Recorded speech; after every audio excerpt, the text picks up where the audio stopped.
Alright, in theory, I should be live now. Let me hop back over to the game here. Alright, there we go, and as per usual, need to take just a minute to get this going. There we go. Alright, good to go. Looks like everything is working. So, the big thing I need to make an announcement on is where have I been and why haven't I been streaming and what's been going on, because shit got wild. And I'm probably a little early in the system to start dropping words like that. Anyways, I had a recent power outage, and by power outage, I don't just mean like, oh hey, the power went out.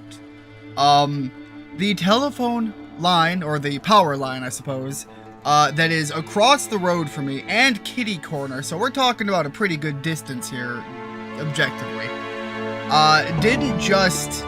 I've seen transformers blow up before, you know, the boxes up at the top of those things, they go, they blow up. It's a big light spectacle, you know, on the best of them.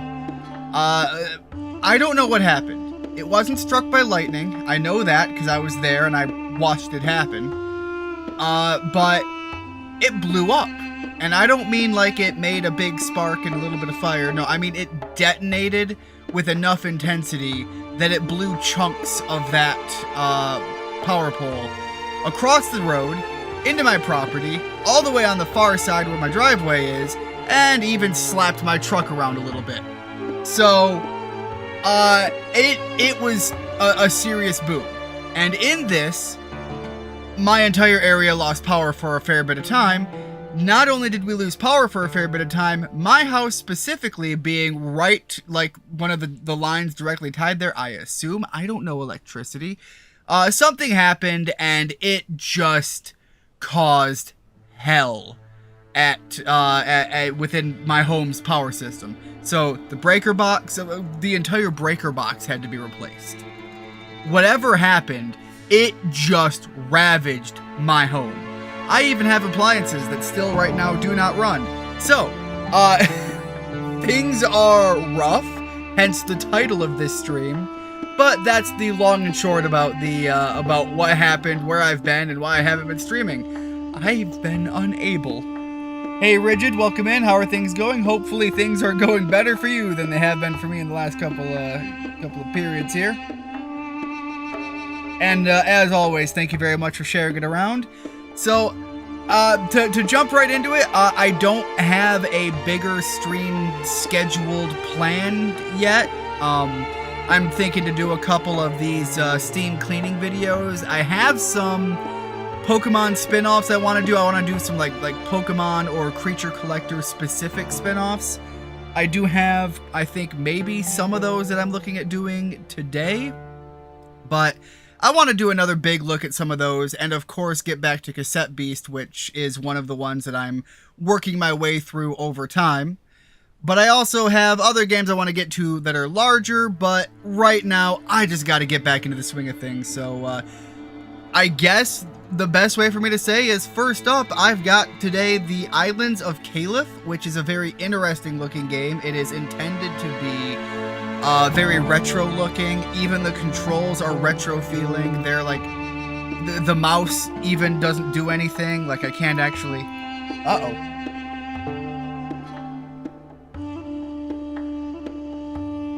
Well, 1 second.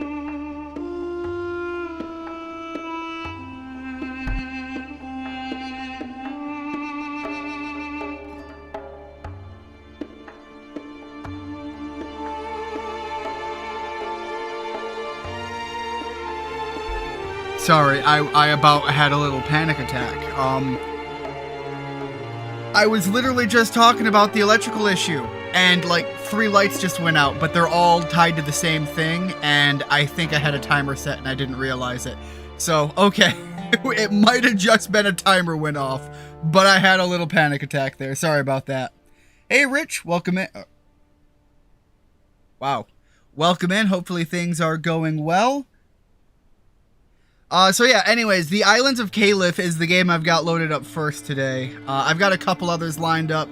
I think, in general, the theme of the day is going to be kind of that retro vibe. That's not going to be everything that we play, but at least the first two are going to be in that vein. The interesting thing about the islands of Caliph that I was looking at is the game is themed to be like an 80s game. The visuals, even the controls are laid out to be as that. But what's interesting about this is it's not just a retro-inspired,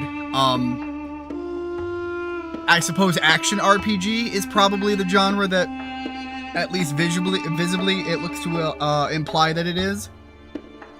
But it's also themed and set within the mythology and folklore and regions of the Middle East. So this is going to be a rather interesting one to take a look into, especially because I don't know a whole lot about a lot of this. Welcome to the islands of Caliph. Centuries ago, a flood divided the nations with a great ocean. The nearby islands were close enough together to maintain relations. Let me get the mouse out of there. But they have recently become isolated. You long for the days when people would travel and visit and trade with each other freely. Explore and interact with the people you find along the way, and find a way to reunite the islands with Caliph. Of the Caliph. Okay. So quite literally have to manually jump over to the yeses. All right. Wait a minute. WSQE. Oh. Oh, that's really weird. All right, and the strafing is A and D. Attack with K. So yeah, again, this is definitely way back in the day before a lot of the modern standardized movements were around. Accept quest with yes, manage inventory space, and then open inventory I. Okay. This is going to be interesting. Alright, so there's the strafe. Some spiders seem to have infested my cornfield. Believe I can hit yes to accept? No, okay. These are really large, dangerous creatures. I thought, maybe I'm wrong. I thought in Middle Eastern folklore, I thought spiders were kind of like revered and respected. I thought there was some respected mythology around spiders in general. Be careful, don't venture too close without a weapon. I think I left my club near the western dock. I'll pay you 5 silver coins if you can get rid of them. Do you accept this quest? Yes, first of all, because I think, the only Middle Eastern lore I know is the Arabian Nights stuff. Well, I admit fully I don't know too much. One thing I've got to mention is my brother works with a lot of, I guess maybe that's where I'm going, with a bunch of people who are of the Muslim faith. I don't know how many of them are from which regions, so I don't want to specify anything that's going to be incredibly wrong and offend anybody like that, because those are people that my brother works with, and frankly, some of them are close enough to him that they're rather... So I've got... Oh, wait, hold on. Wait, no, inventory. Oh, shoot, that's right, mouse don't work. How do I... Okay, there's K. There we go. Start smashing some spiders, there we go. Oh, it really does have like a back and forth. It's not very cheesy. I was wondering if I can kind of do the strike and then back away before they can strike back, but it really doesn't give the opportunity for that. Alright, so right now we're really just going around with a big old club and smashing spiders. Can I take his corn? Look, they might be from the Middle East, but I'm from the Midwest. Corn is the everything. Uh-oh. There we go. Thank you so much. Here's your payment, and please keep my club, for I am too old to use it anyways. I cannot thank you enough for your help. So I'm gonna be honest, right now, I actually really like the visual aesthetic. I'm really digging the old retro vibes, but it's got like this layered modern look. It's definitely using a lot of modern features, but giving that retro feel. It's definitely hard on the brain to wrap your head around the keyboard-only controls. Alright, well, we know that there was a path, back along here. Well, let's go this way. We knew about the spider path. Let's see what else there is.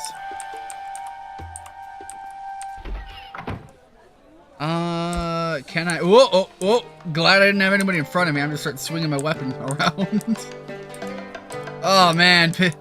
Pick your social topic of the day, and maybe what I'm doing might be a little more culturally appropriate. I don't know. I can help you gain persuasion if you are ready. Would you like to train? You have 0 stat points available. Alright, so can't do that, but apparently I'm going to have to find people to increase my stats. I trade in parts of previously living things. Care to see what I've got? Well, I don't necessarily... What in the hell do I have here? I can't use the mouse. That's right. What are these? A ghoul claw? A rat tail? Ooh. Sorry, Rigid. You almost had cards trying to kill you. Look, ignorance can only hold you up so long. Once you walk into a town and slap someone with a club, you kind of get what you have coming, so I'd be pretty well deserving of it. Cornus power. Alright, let's see here. I don't know where I got some of this. Where did I get a snake skin? And I guess I just woke up with some of this. Yo, mahi, nice. Alright, unit cost is $21. I don't want to buy. Can I sell it? Oh, that's her inventory, and then this is mine. That's why I'm an idiot. Got it. Alright, I gotta keep the corn. The corn is well worth holding on to. So, now do I... Okay, there we go.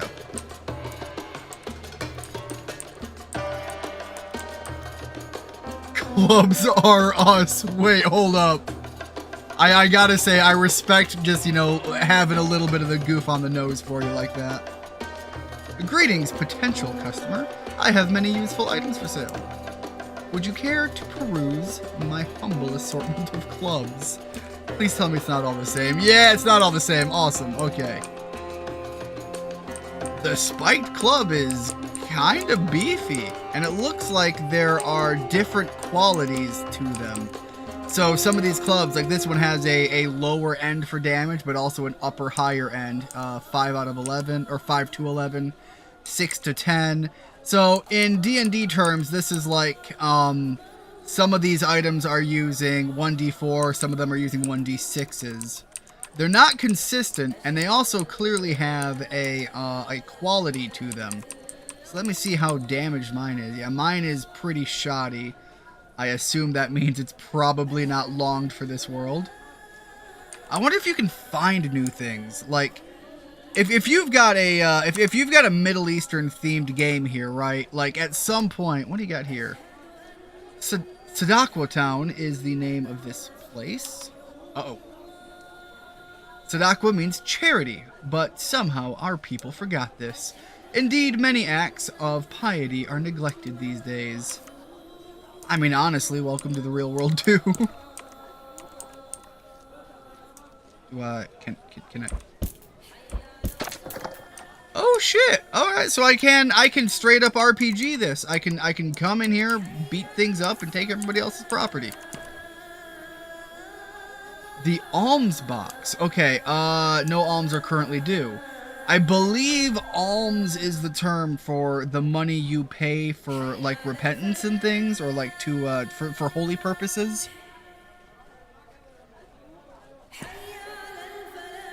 Oh. You enter the mosque. You are not quite sure what to do. Wait, hold on. Am I playing a Middle Eastern guy or just, like, a random American walking into this area? Because that's about what I'd be like. I've walked in here. I know that this is a temple, but I don't know what to do. Bad things happen sometimes. I've heard of some people getting all of their items stolen, or sometimes the djinn will fool them and leave them stranded. So it is a good idea to keep some extra things in case of disaster. Storing things away in case of emergency is always a good idea. Absolutely, that's how I've been managing to stay afloat so far. What is this? Got a piece of silver. Oh! I legit thought that was an enemy and I was about to start swinging. Speaking about getting guards on me, I think I might have found the dungeon and I was about to start working on a breakout here. I found some really amazing things in the sea one day. They look like eggs and I think I might be able to sell them. I would take them to the market, but that darn door has been locked. I can't even remember the last time I was over there. My last orders were to guard the dungeon, so I guess that's what I'll do. Oh, okay, so yeah, this is actually the dungeon. The doors aren't locked, my guy. You can leave. I used to be a wealthy merchant, but my life took a hard turn. So a lot of the games like this back in the day were heavily like exactly this. There was no clear direction. You kind of had a general overarching story. But a lot of it was adventure, learn the world, figure out what you're going to do, and then go do it. We've kind of grown into a complacency with games that interpret that as free roam sandbox, but they didn't always have to be sandbox, right? Like, just because it's there doesn't mean you can't do everything, but you can go around, see things. I think, not Oblivion, Morrowind? I think I might be thinking of Morrowind. Maybe it's Daggerfall. I might be thinking of Daggerfall, actually. Daggerfall, which was an Elder Scrolls game, was one such game like that where, like, the story happened and, like, time is progressing. Things are gonna happen at certain points in time. Give me 1 second. And you either were there for it or you weren't. Sometimes you would get people giving you letters or giving you news and updates. You'd have to read things. You'd have to learn the world. You'd have to figure out what's going on, when, where, and why. And in a sense, you're trying to live your life in that world. And I think so far, although this is a much more pared down version of that, I like what it's got going. I'll be honest, I came into this with very low expectations, and we haven't had a whole lot happen, right? I haven't had like crazy big combat. I'm still trying to figure out the controls and wrap my head around using keyboard only. But as an idea, I gotta give some respect to what they did here. Even, you would not believe me even if I told you the truth. If you are not careful, you can lose everything too. I assume that's probably more reference to like dealing with Jinn. The gate has been closed for a long time. A man named Abdur Rahman tried to open it once. He said it was unjust to divide the city this way. The ruler at the time called him a madman and a liar. He was banished to the Isle of Tabria. I think he took the key with him because no one knows where it is. Oh, okay, so that would be the kind of the door lock he was talking about. So right now I'm understanding that there is something wrong with having this kingdom divided. I do have one sort of place I can head off to, so let's head that way. I can just kind of skip around a little bit. There we go. If I slap this with the... Will it work?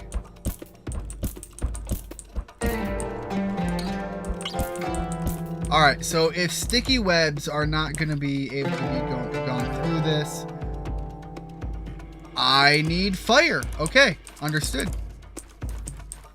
I probably had some more things I could do back in the town here, so let's try to go back in here. We never did talk to this big guy. Students of knowledge are welcome to stay in the mosque for extended periods. Would you like to perform itikaf now? I'm interested. Find a teacher first. So, I don't know if this is trying to be, like, legitimate or inspired by. So, I don't know how much of this is going to be, like, correct and wrong. But I do have to say, I like the idea of what they're going on here.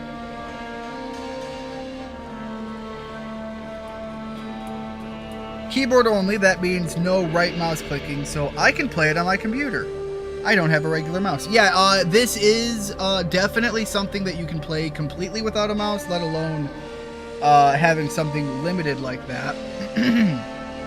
But what I'd say so far is I can't say anything as far as like the grander story, and I'm not going to give this game a full deep dive or anything like that. It's going to be limited to what it's going to be today. But there's a lot of promise here.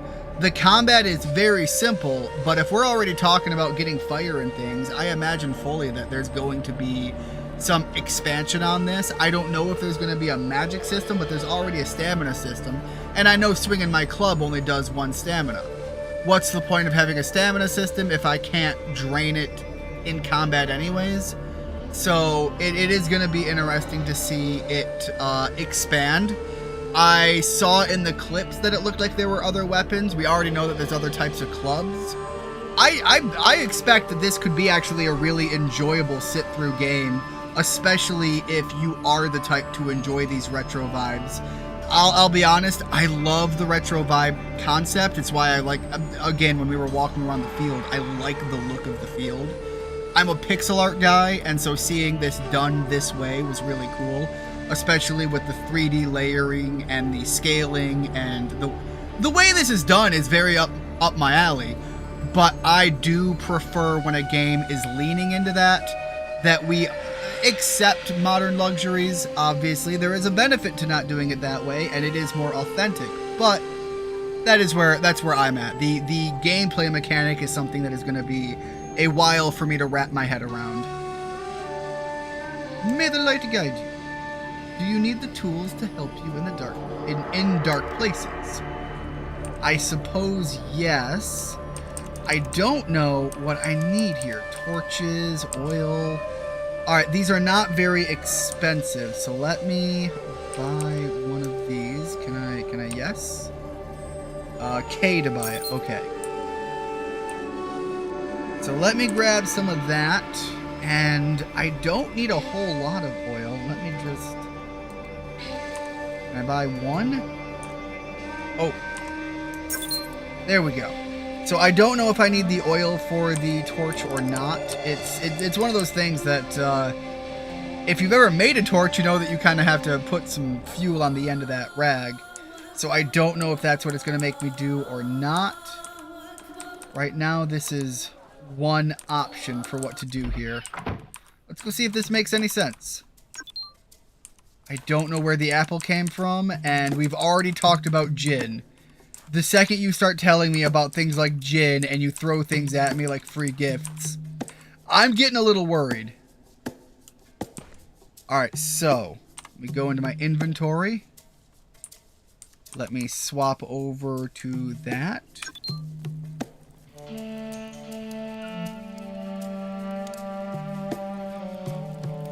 And then... Okay, wait. Okay, that's a secondary. I'm gonna have to figure out how to use my secondary items. K swings that.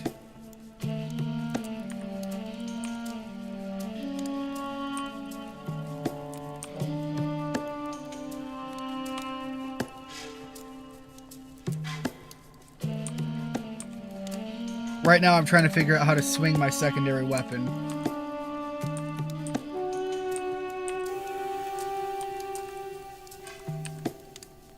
If I know K swings it, like, that's great and all, but, like, I can beat at this all day. This is one of those moments where if I had the mouse controls, I know that right-clicking would be to use that. Let's see here. Block and use. Where do I see...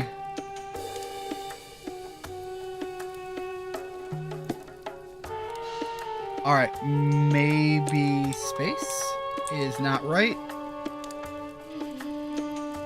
Alright, so, the other thing I could say here is, I don't know why the torch is not going to be allowed to burn it, but I know what a torch can do.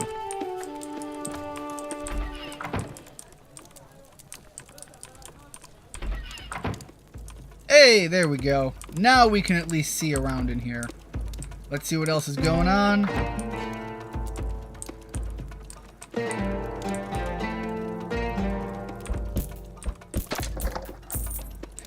I don't know. To me, it just makes sense to be able to burn the spider web with a torch.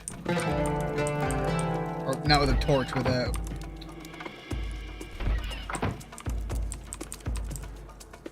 whatever I've got in my hands. Okay, yeah, no.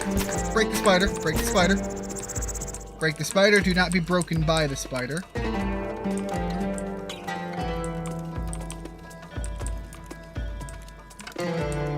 I wonder if the spiders get free access through all of that.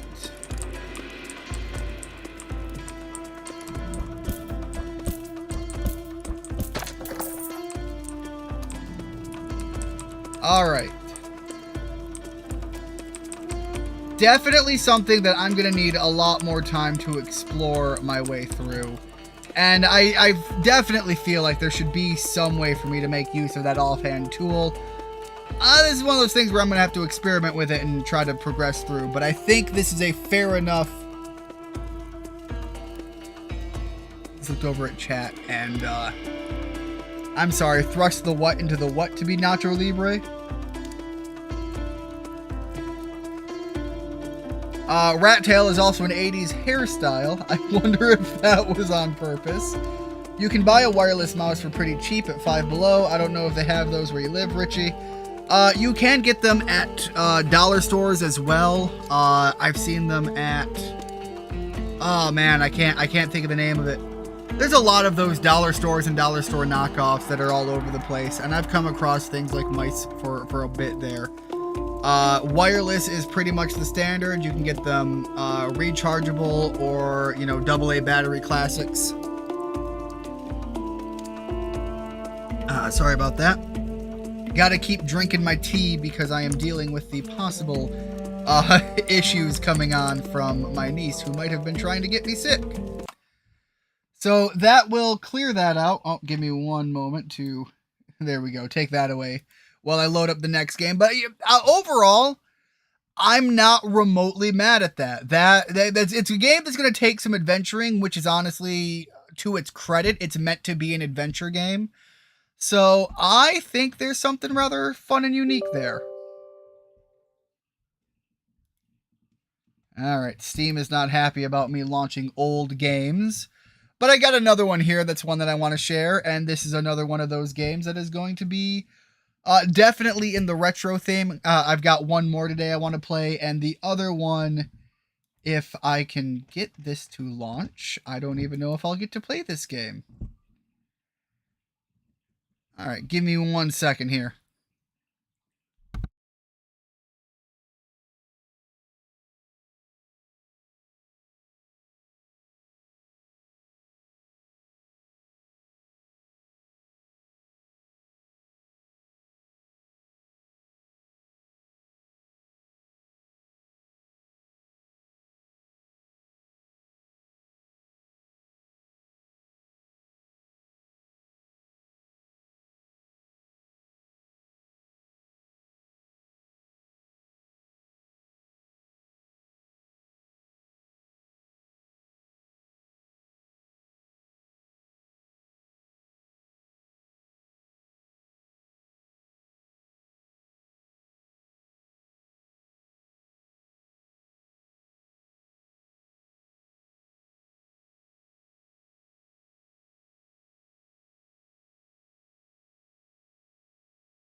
All right. Well, unfortunately, one of the games I was wanting to check around and check out with here is absolutely just refusing to run. So we will have to look at Cthulhu Saves the World another day.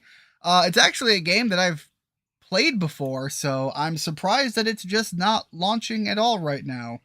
I know that it's old as dirt by now, but we do have one more for me to get to here. And this one's going to be a rather interesting concept. But I do have to apparently set this one up, so please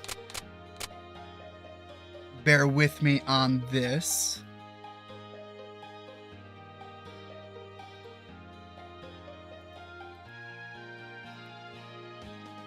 Alright, so it's gonna be a little bit stretched just because I kind of don't know what else to do to get this thing to be full screen properly. This is the unfortunate reality that you kind of have to deal with when you're talking about... Oh, wait, hold on.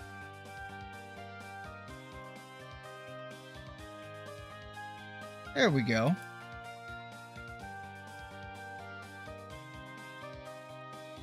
That was a little bit better.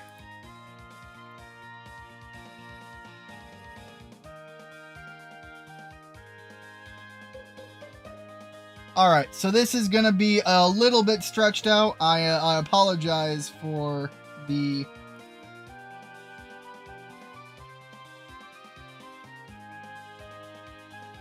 There we go. I apologize for it having to be ran back and forth all over the place like that. Now I've lost my access to it. There we go.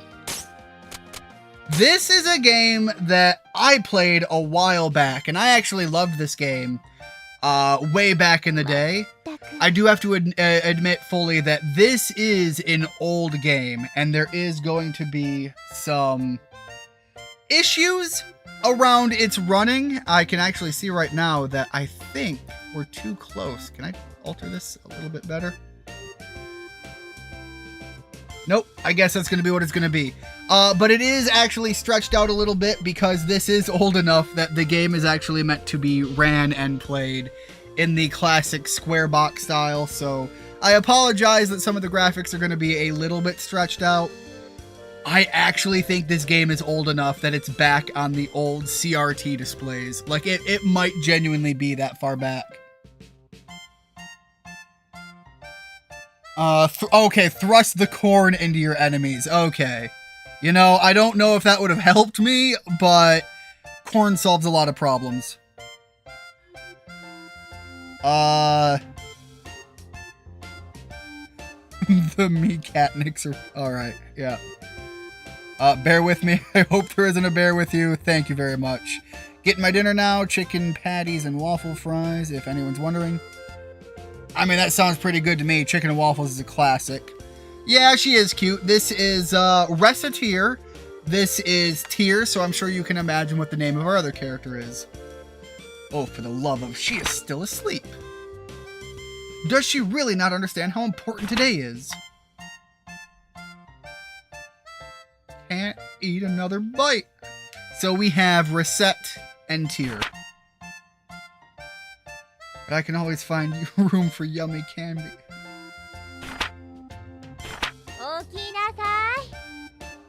Alright, so here we have our classic Japanese voices. If you guys need me to turn up the audio a little bit, I can. I can definitely tell that it's a little quiet right now. Oh, Tear, good morning. We do not have time for good morning resets. Good mornings, Reset. Are you planning on spending the rest of your life dreaming of sweets? Today is the day we set for opening the store. We did? Oh! Yeah, we did. Of all the... Listen, go wash your face and make yourself presentable, and then join me downstairs in the storefront. I'll be right down. So the premise of this game is one that is starting to get revisited a little bit in modern times, but like, it's not something that we see very often.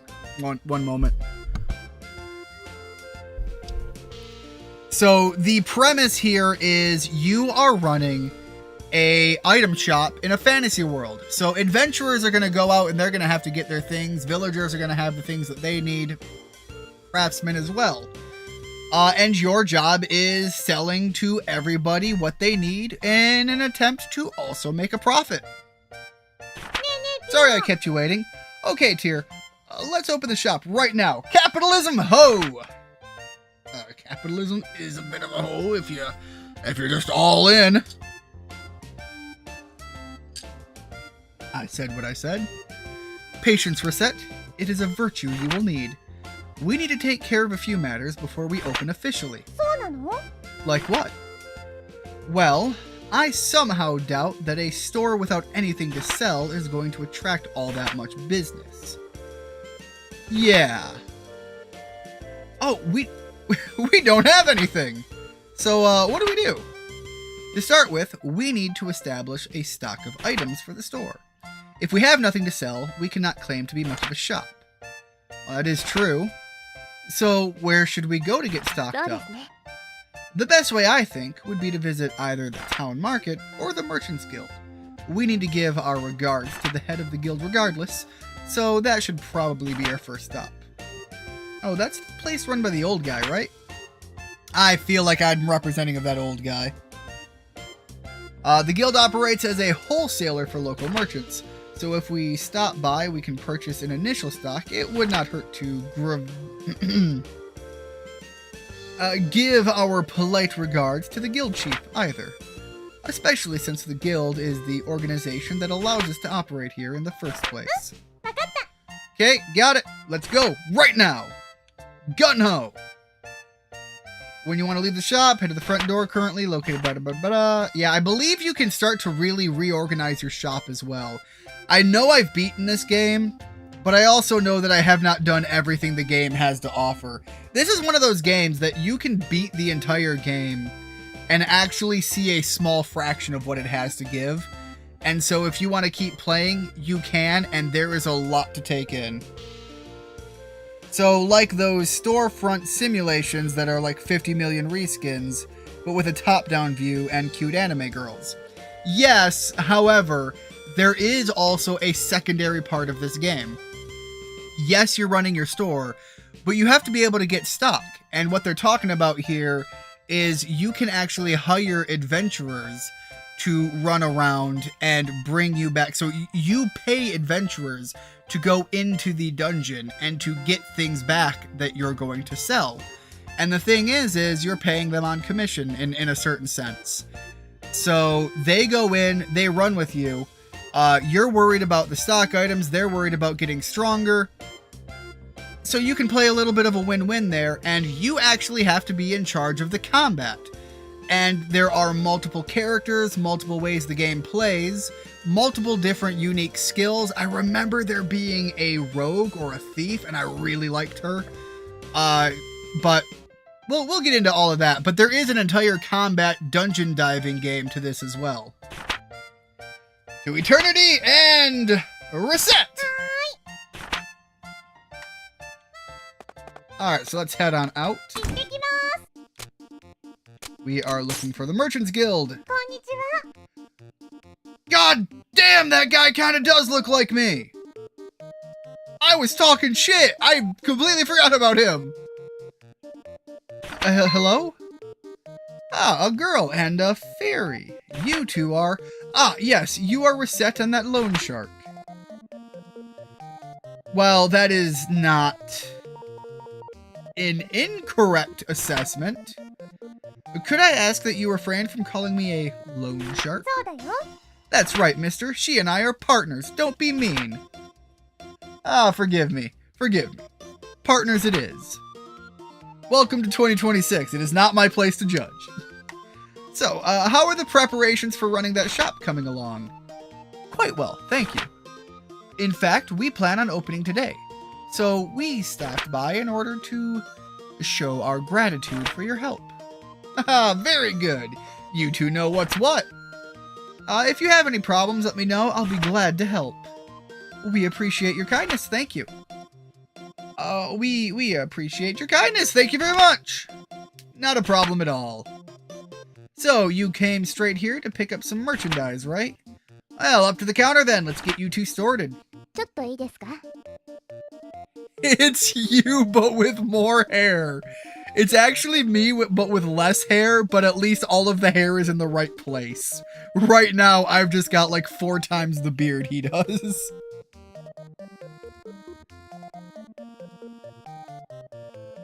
Considering it's $10, if I hate the Islands of Caliph, remind me to yell at Ian for making me aware of its existence if I don't like the game. You know, I wouldn't be surprised if that's one of those games that doesn't have a lot of, like, people who have written about it either.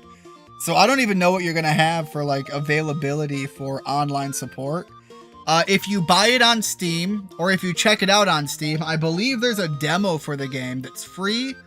And if you do end up buying the game, you have, I believe, a 2-hour window to try the game, play around with it, and see if it's something that's in your wheelhouse of enjoyment before you can refund it. That's the extent of my knowledge on how the Steam store is going to work for you, but I think there's a free demo that you can try. I did buy the whole game, because when I do a lot of these, if I'm able to, I do try to buy the games, because, you know, support them here and there. And that game, the thing about the Steam cleaning is it's about checking out what I have deep in my library of Steam, which is a lot of things that I don't remember. And things that I think are fun and enjoyable and worth sharing, like Reciteer.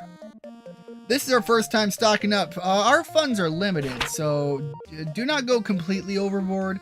I recommend purchasing no more than 10 items. Heyo! Alright, so let's take a look here. I guess he doesn't even have 10 items, so let's buy, I guess, a little of what we have. I don't need to worry about any of that right now. Right then, will that be all? Yep, this is perfect. We shall return when our stocks run low again. Well, I mean, our stocks are still low. Here, a little something extra as a startup gift. Alright, so walnut bread is one of the items that, as you start playing through the game, you do have to start managing how you take care of things, because I believe, if I'm remembering correctly, walnut bread is actually a healing item. And so you can sell it for profit, or you can use it on your adventures. And you have to figure out your balance.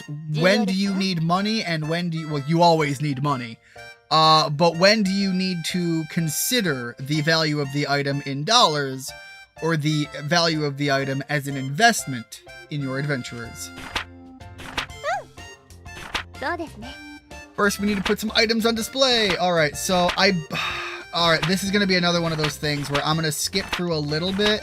But if I recall, there is actually, like, actual benefit to putting items in the windowsill. People will actually see them. A lot of your specialty items should go here. May I speak with you a moment? I think this is where we're going to learn about it. What is it? The counters by the window. Items you place there are visible to anyone passing by on the street. As such, putting eye-catching items is what I was talking about. So yeah, put your big things up here by the window. I just want to kind of skip ahead past some of this and get to the actual additional gameplay part, you know?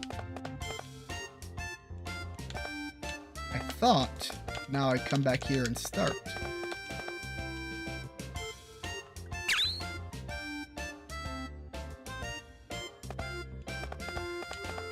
Alright, maybe I should have listened a little bit longer. Got it. I had more items. My bad.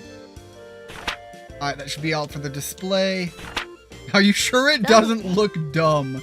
Look, I've played enough JRPGs to know that your first store, if they sell a healing item, you're already well off, and everybody needs the starting weapon. Nobody wants to leave town and start fighting with your fists only. If all you can get is a dagger or a worn sword, you get it. Alright, so it is what I thought it was. Alright, so the items are in place. Now you need to learn how to actually sell things without embarrassing yourself. Now this is the important part. I'm going to actually remember if... I think I remember this being rather simple. Fusion, is that what you... When your swords touch? No, that's relationships. Can you, what is this? Remember to say no homo when you fuse, Rigid. I mean, unless that's the way you want to go. You know, you can always, lean in very Yu-Gi-Oh! Abridged movie. Just lean all in, all of the homo. Alright, we're going to talk about the items here. If the students do not listen, they do not get any credit. Uh-oh. Now then, when a customer enters, be sure to welcome them with a nice big welcome. Welcome. Greeting the customer helps them feel comfortable and relaxed while in the store. Their comfort is fundamental to our business. Remember that as we continue. Now, a typical customer will find an item they want on our display, and then they will come over to the counter and pay for it. Let me demonstrate. I want this long sword! Well, we don't have a long sword. What they want will be in the target window. You will also be able to see the price and base price. Pay close attention to that base price. Also, if you press, remember what button 3 is, you can view expanded information. Consult the custom.exe program included with Reciteer if you wish to check or alter your button configuration. I gotta love the meta humor. Focus reset. Your life is hard enough to control as it is. Now then, next, you must decide what price you wish to offer. In general, you want to try and name a price higher than the base. Try naming a price if you will. Let's see. Alright, so I think I want to go in the ballpark of 120%. Yes, very good. That is how you adjust your offer. As might be obvious, if a customer is satisfied with your offer, it is a sale and you get a little bit of experience along with the money. If your price is too high, however, a customer can simply walk out. And you know, there are going to be people in this game that try to lowball you, and you might just have to say, fuck you. Come to think of it, fusion does involve touching swords if you consider the Patara earrings. Oh no! That, you know, suddenly the reason Vegeta is so against using the Patara earrings makes a lot more sense. His options for fusion are doing a dance that he finds repugnant, but let's be honest, he's done worse now in Fear of Beerus, or touching swords with Kakarot.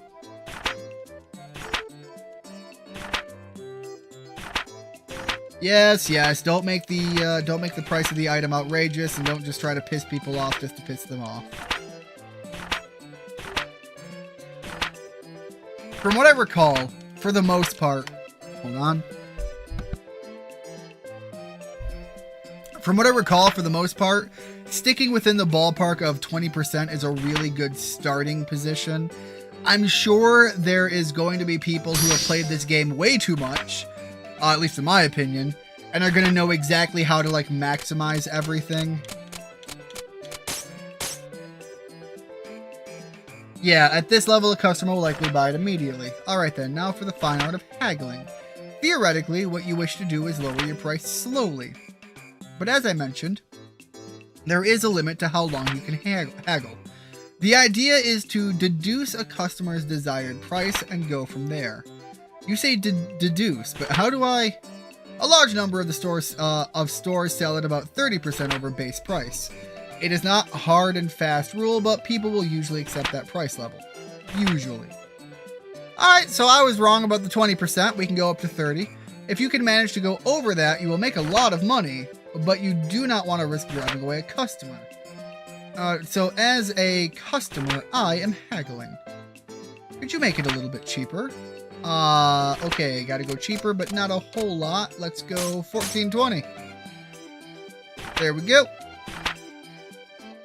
So, yeah, there is gonna be like that threshold you aim for as a start, and, you know, you haggle back and forth.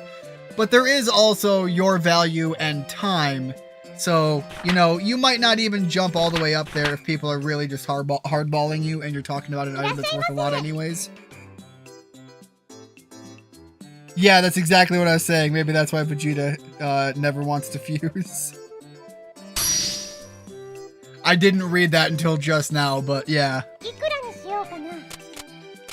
Alright, so let's go up to the desired 30%. Lower it a little bit. 3,850. There we go. One more time just to be sure. Man, we're really just being like, you know, your your tutorial here, you've really got to be all in.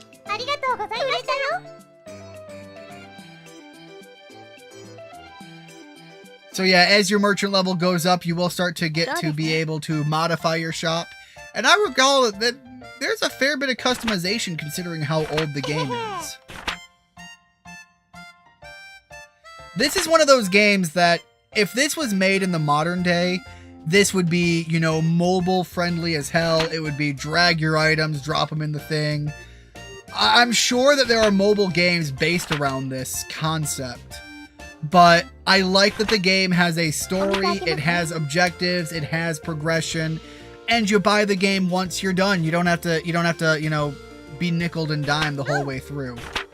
This is going to feed many of the same idea thinkings that we grow attached to with mobile games. There we go. So let's put it to 130. Yeah, but I don't want to go too low. I'm very early on. There we go.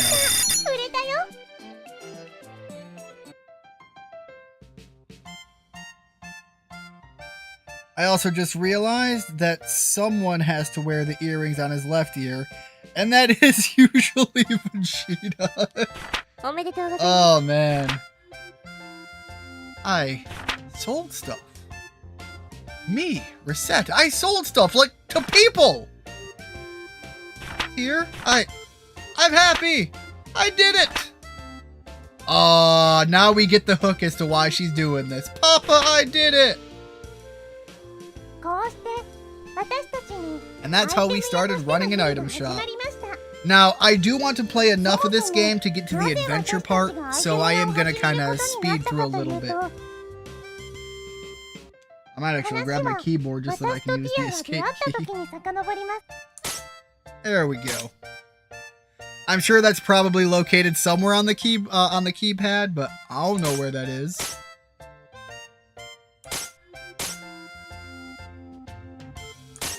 So, our dad saddled us with a lot of debt, and Reset is a very good girl, and she loves her dad and wants to, you know, not lose the shop and lose everything. So she makes an agreement with the loan shark, Tier here. And the premise is we got to save the shop and we got to do our dad proud. Tier is not in the interest in losing the money that she invested, so she wants to get her money back. So she is working with Reset, that guy's daughter, to make ends meet. There we go.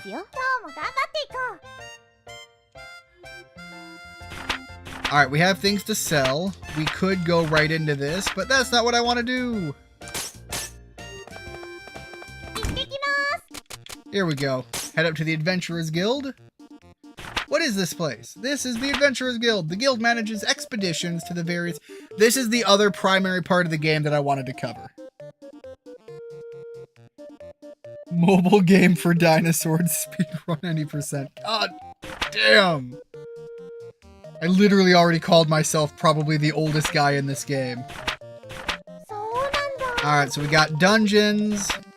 If you get out, you get all of your profit back. It's really good, but it's dangerous. Hey, there's literally every JRPG hero of the era in one. That's hero.exe right there. If I can't work, I can't get the money. And if I can't get the money, I can't get the items. And if I can't get the items, apparently I can't work. If I had a few things, I could at least visit the Hall of Trials. What's going on? He seems to be a rookie adventurer complaining about his inability to complete the required guild test. There's a test? Well, of course there's a test. Not anybody can be an adventurer. Alright, so we have nothing to give him except our ability to join in. Alright. Just so, welcome to the jungle, as they say. You know, aren't we just going to hold Louie back? I mean, I'm not a monster slayer. I'm scared. The two of us are perfectly safe. There is a protective field around the two of us. To the monsters, we may as well be invisible. That's amazing. So Louis is perfectly safe then. No, Louis is the one going into the front lines. While in the field, we do not need to worry about monsters. But this is accomplished by making us virtually intangible to everything. Oh. So we can directly manipulate nothing. So we can't collect things. Why are we here then? That's why our adventurer remains outside the field. So there you go. He goes around, he does all the fighting, picks everything up, and we fund his ability to do that.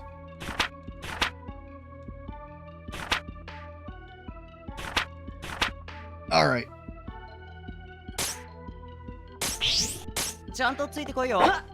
Alright, so we've got our sword swing, and somewhere, there it is, that's our skill. With Louis, our skill lets us swing at everything all at once.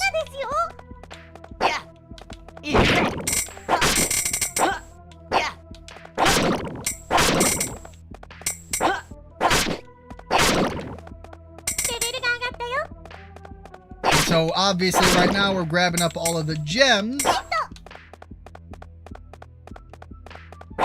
And this is where I was kind of saying, like, even on the best of it, you can see how this kind of game easily became very mobile geared. Like a lot of the modern day mobile games, I don't think we'd be all that surprised. There we go.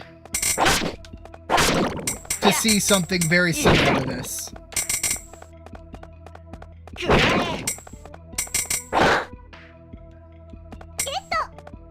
The other thing is, as you continue to explore, you're going to get rarer and more useful items. And you will have to start figuring out what it is you want to give your adventurers. Right now, I think Louis has... There should be a way for me to check his gear, but I can't figure it out. Alright, there we go. So I could start putting some of the other things on him. So the Worn Sword +1. It's probably going to be a little bit more valuable, but it's a little bit more damage for Louis. We can take his old weapon and sell that, and he gets a slightly better weapon to continue exploring.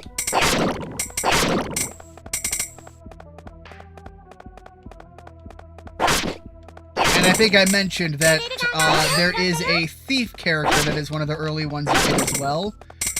You can really build her to be less of a thief and more of an assassin.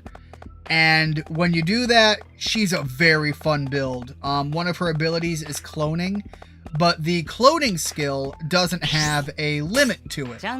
So as I think it might have a limit, but it's higher than just one. And so you can essentially run around with an essentially small army clone of your hero character. And although the clones are not real as far as taking damage, they are real as far as their ability to hit and hurt things.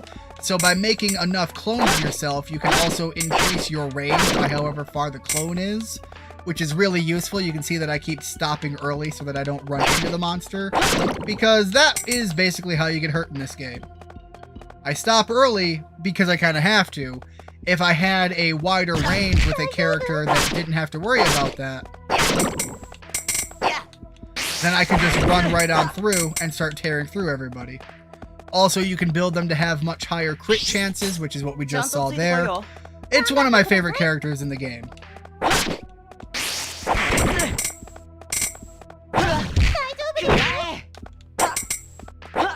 One of the big benefits of this character's special skill, though, is I can trigger it while outside of the range, but also keep walking into the range of the enemies. So I can start swinging where I'm safe and do the damage where it's a little bit more meaningful. And all of the different enemies will have their own attack styles and things that they have to worry about. So we're going to keep going through this, and I'm going to try to get through to the end of this trial area.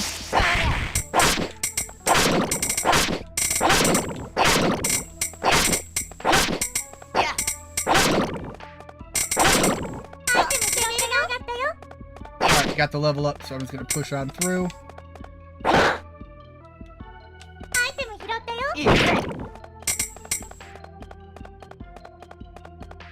So yeah, it's as much about running your shop as it is building your adventurers and getting through all of this.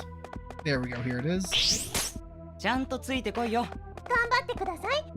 And with all of these, there is an eventual end of the area point that you're looking to get to, and there is going to be bosses you have to fight.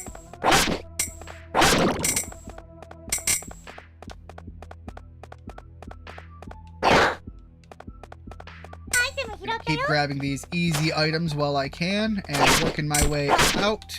You guys are now starting to get ranged attacks. And of course, as with any one of these things, there's also going to be status effects and things like that that you got to start worrying about. Oh, I thought I had. Nope, I don't have it. I thought I had enough SP for my skill.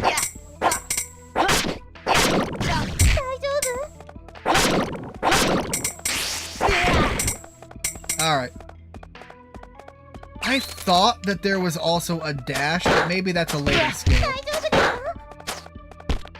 Well, what I do know now is I do have a shield I can rely on. I also have some healing items, so even though I'm getting my butt kicked, I believe, there we go, I can heal up and keep my adventure going, even though I'm kind of getting worked over there for a bit.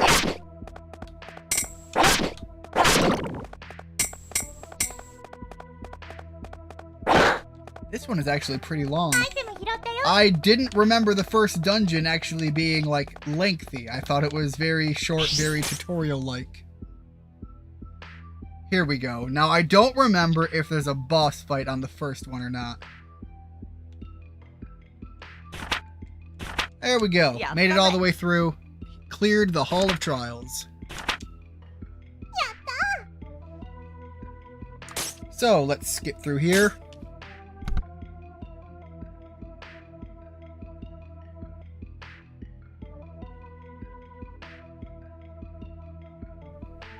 Sorry about that. And, yeah, the guy has enough straps to be the main character, right? Like, that's how that works. Welcome to JRPGs. The more straps you have, the more powerful you are. It's also why Seto Kaiba is so important. Look at the belts on that man. He is wearing those fuckers on his arm. Cards! Alright, so we got the Adventurers Guild card. He gets to fill it out. He's officially a member of the guild. We get through here. We go through the exit door. There we go. So there are items that you can take that will also help you get all the way through to the end as well. But now that we've done that, we can come back in here. Wait, did I not put them in my bag? Oh, I don't think I grabbed any of the items. Whoops. But yeah, so ordinarily I'm able to grab some of those items at the end, and I make it back to my shop, and I'm the one that sells them. Unfortunately, right now, all I've got is... Oh, no, I do have more. There we go. Oh, thank goodness. I thought I didn't grab them.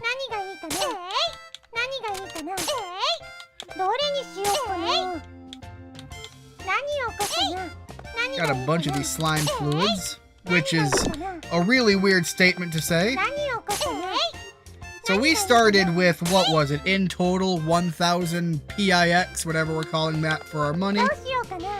If we open the store now, let's see if we can make in one day all of our investment back and then some.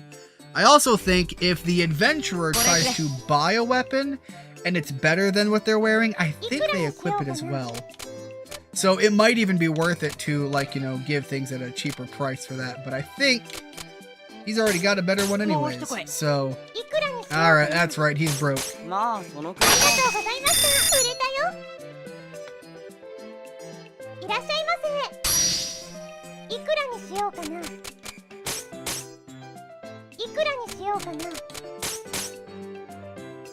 Alright, well, we definitely tried to oversell that item, but yeah, whatever. Let's go a little bit lower for that one.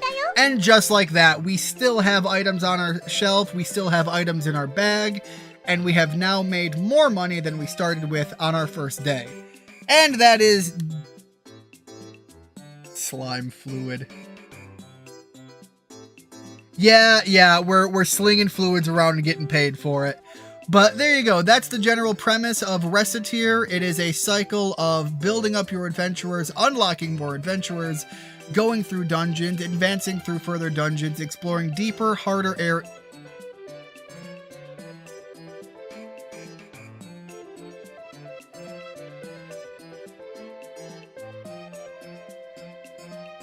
I did just say that. Exploring more challenging areas, and it is a returning cycle of do more, push farther, and get more money. And I can't believe I said that out loud.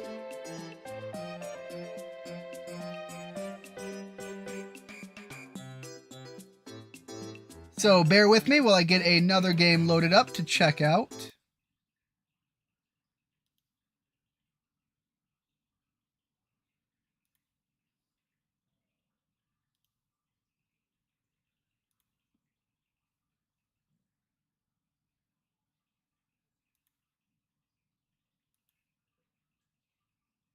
This is another one of those games that I have never actually played before, so bear with me while I get this thing launched here.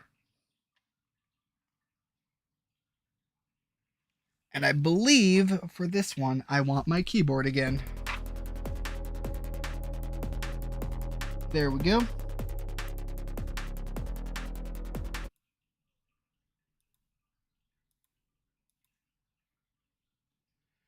Alright, you guys should be able to see that. I don't think I've played this game before, so why are there so many options? Sure. This difficulty increases your final score by 15%. Does not increase, so I guess this is going to be the easy option, which for somebody who's never looked at this game before, I think I'm going to want to stick to. So let's see what this one's about.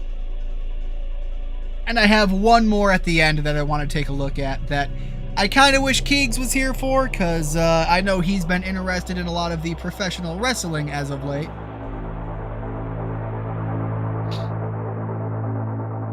And it's definitely one that's got wrestling thematics. And it's also just good, goofy fun. Oh, wow. To slide, tap left control while moving. Boom. Oh, this is gonna be high mobility. Oh, whoa.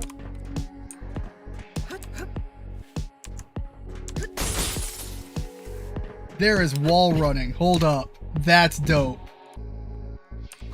I didn't announce the game. This is Severed Steel. And this is, I think, going to be kind of in line with like Mirror's Edge. Alright, you can double jump up along walls. Oh, I can just...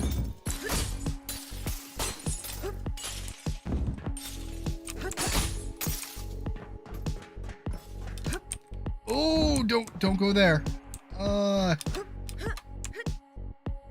Okay, that didn't make it. I thought that looked good. It was not good.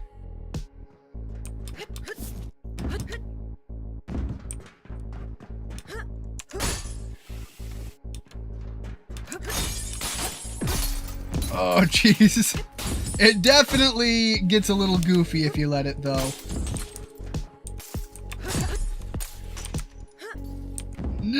No! Son of a... No, it is very ice slidey. It's definitely one of those things where I'm sure the mechanics are very tight, but you kind of have to get used to it. Can I get out of that with a jump? Okay, it looks like I can. All right.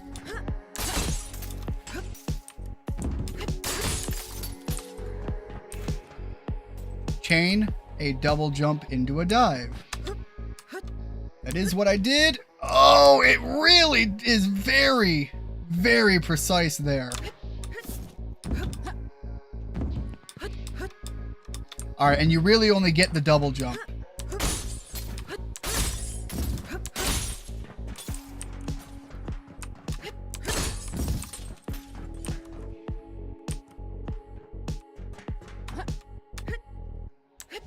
There we go. Press F while jumping to kick off of a wall.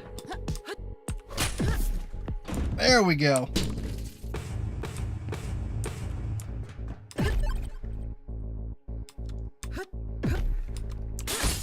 Oh! I thought I was gonna be cool. I was not cool. I saw the window and just thought, oh, obviously that's where I need to go, right?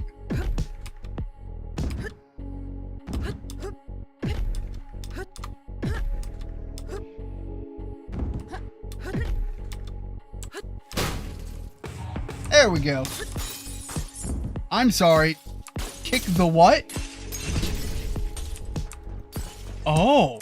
Oh, that's cool. You can slow down time.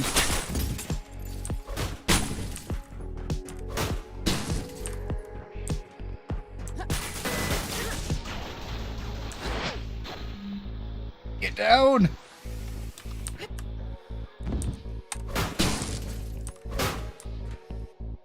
So, yeah, this is gonna be all over the place. Find a weapon.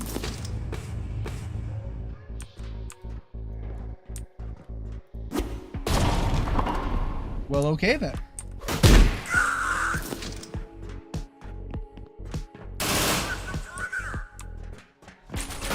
Alright, that is kind of cool. Like, you've got actual weapon combat. Destroy the terminal. Get to the terminal first, I assume?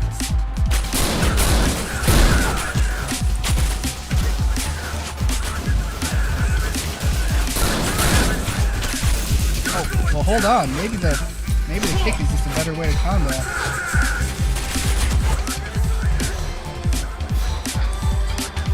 Where's the terminal? That looks terminal-like.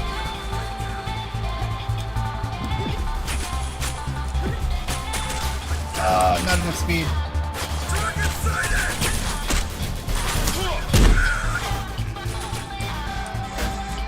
Yeah, I would definitely want to reduce the, a lot of my controls here a little bit. Oh, okay, well, bye. This is definitely one of those games, though, where once you've actually played the premise a little bit, definitely is something that is going to be able to be speedrun once you know what you're doing.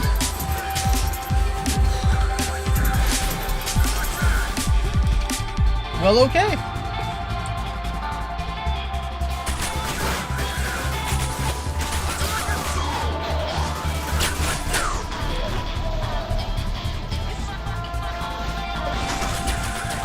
Can't go that way yet.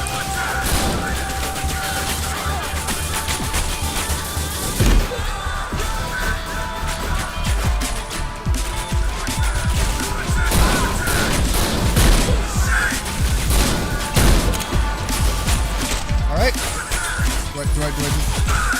I guess I need a weapon first.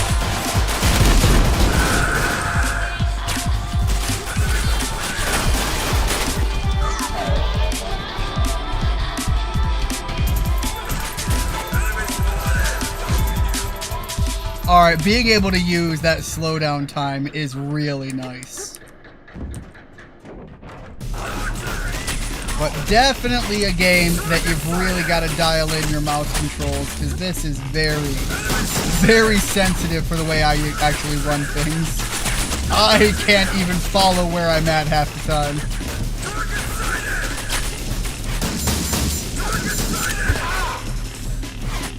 Yeah.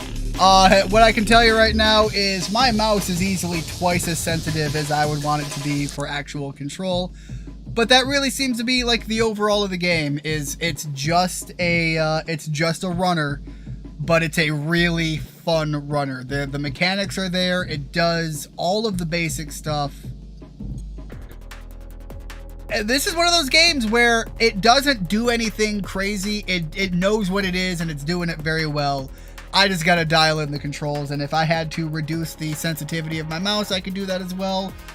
But I don't get the feeling that there's gonna be anything more to this game, so moving on to the next one.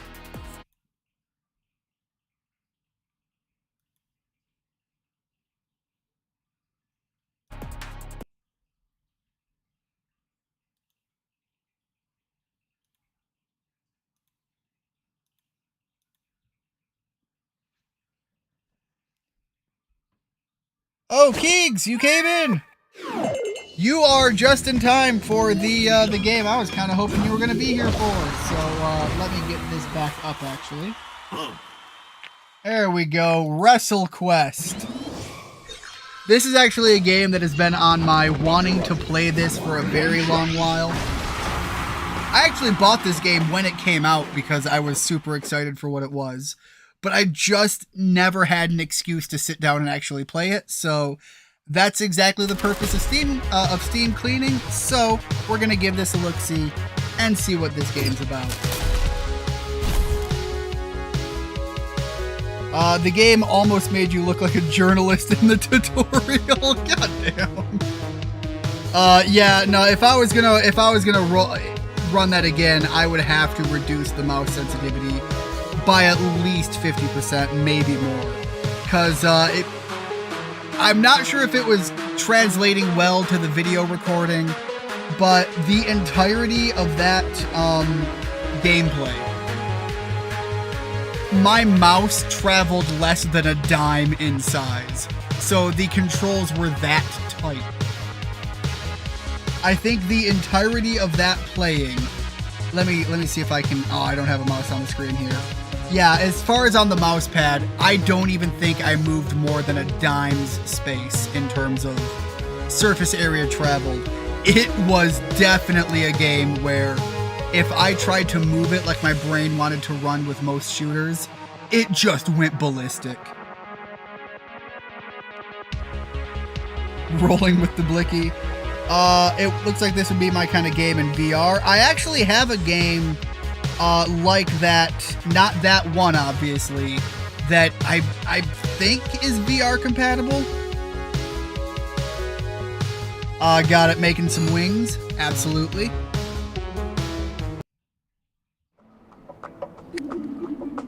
Alright, so I think this is like a wrestling parody RPG. We got Macho Man, goddamn beautiful Randy Savage down there. Welcome to the toy room, where every action figure, toy miniature, and plushie dreams of wrestling greatness. I think if I'm going to be doing that announcer voice, got to go for something like that. From the board game jungles of Jungleology. I guess it's got to be a Jumanji reference. That is so painful on my throat. To the wintry winds of the great north. Man, no, I can't tell you. I've talked about my inability to like sing anymore and what it does to my voice. That is like chewing on glass. Yeah. All right, I got this. Every toy, yeah, I'm not gonna do it anymore. It's hurting. Every toy lives, breathes, and craves wrestling, practicing their slams and paying homage to the legends that came before them. Many tales of creativity and imagination have sprung from the toy room, and many fabled battles have taken place here, both in and out of the ring. I love all these characters, by the way. One such tale, and its many battles, both of the plastic and of the heart, is about to begin. And a quest of this size takes not one hero, but two. You've got to have a tag team! It's Jake the Snake! Yeah, yep. No, there is going to be so many wrestling references in this for you kids. But this is actually a game, I don't know when this game came out. It's gotta be, this might have maybe predated the pandemic.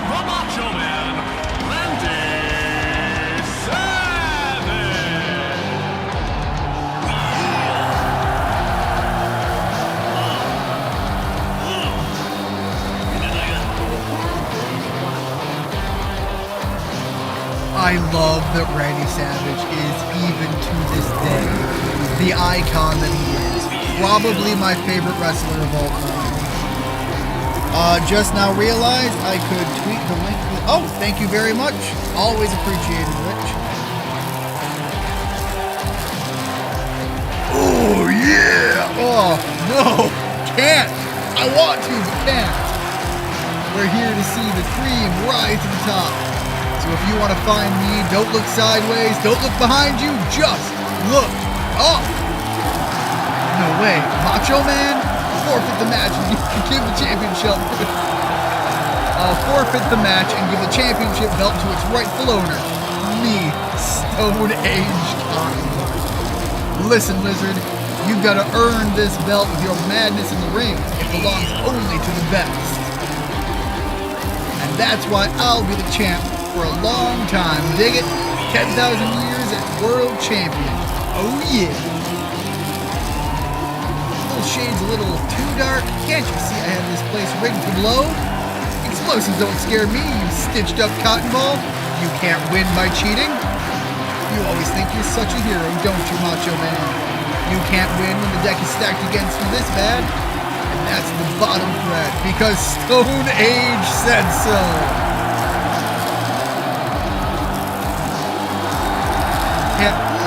Can't win? Stone Age, you are just a grain of sand in the desert of macho madness.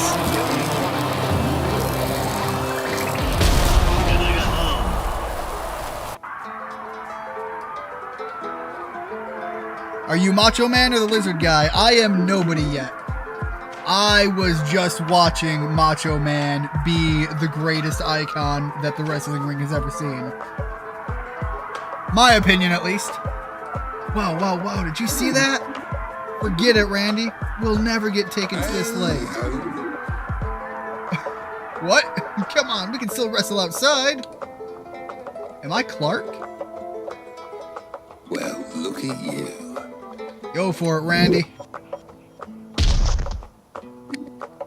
Oof.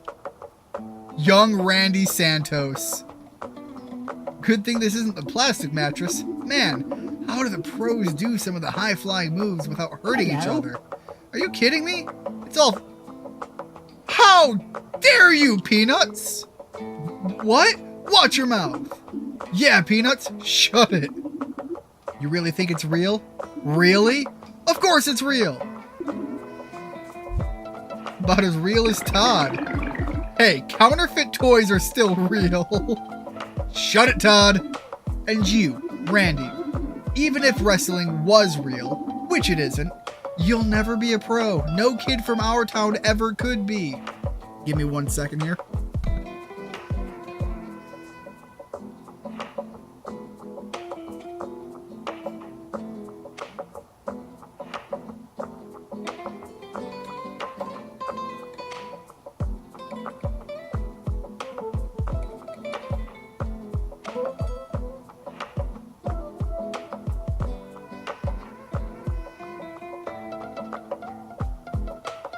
Sorry about that. After doing those voices, my throat is really torn up.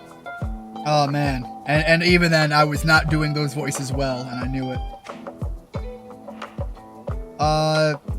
Scott disabled a guy we live with. Once punched a cocky wrestler. The guy was telling him to, and everyone was warning him. Scott doesn't know his own strength. Broke his nose. He's so great, he's still... I didn't know this! God damn. I might have to go buy Slim Jim later. He is still the official mascot for Slim Jim. To clarify, the guy who owned the place, as a thank you for shutting the cocky wrestler up, bought Scott a soda and peanut butter cups. Damn! You know, that's a hell of a story to tell, though. You couldn't be more wrong. Wrestling is real, and I will be its greatest champion ever. Oh, see! I don't know what that was supposed to be, but alright.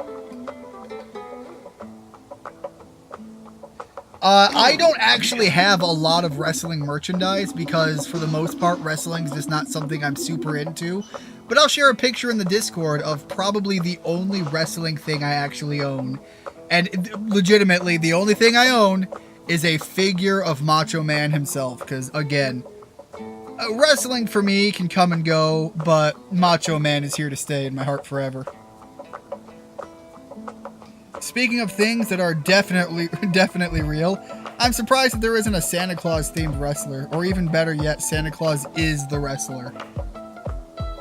You know, honestly, the idea of a Santa Claus wrestling, like, you can't have him be a character that sticks around, but like a one-off gag wrestle match could be really funny. Vicky told me that story maybe a year ago. I still think it's a good one. Yeah, you know, if you've got that in ya. It's one of those stories where if it's secondhand told, you know, I do sit here and just go like, man, I'm not sure how much I believe it, but like, it's a good story, so it doesn't really matter. Ah, yes, but you know, who am I to say it? I've got my own line of like crazy, ridiculous stories that I would be totally understanding people not believing. So, first of all, punching someone and breaking their nose, 100%. It's the whole not getting in trouble with the law part afterwards, and it's like, oh. This new outfit feels... Oh, wow, I am brain dead right now. Estupendo, but I better get out to the main part of the gym. Stretch Armstrong! Mr. Stretch wants me to train the new students. That's gotta be like Stretch Armstrong, right? The radar in the bottom corner will help you stay on course. Icons will appear here to your quest objectives, shops, and healing. When in doubt, look here to keep slamming in the right direction. Oh, we are slow. Is there? Oh, there is a run button. Okay.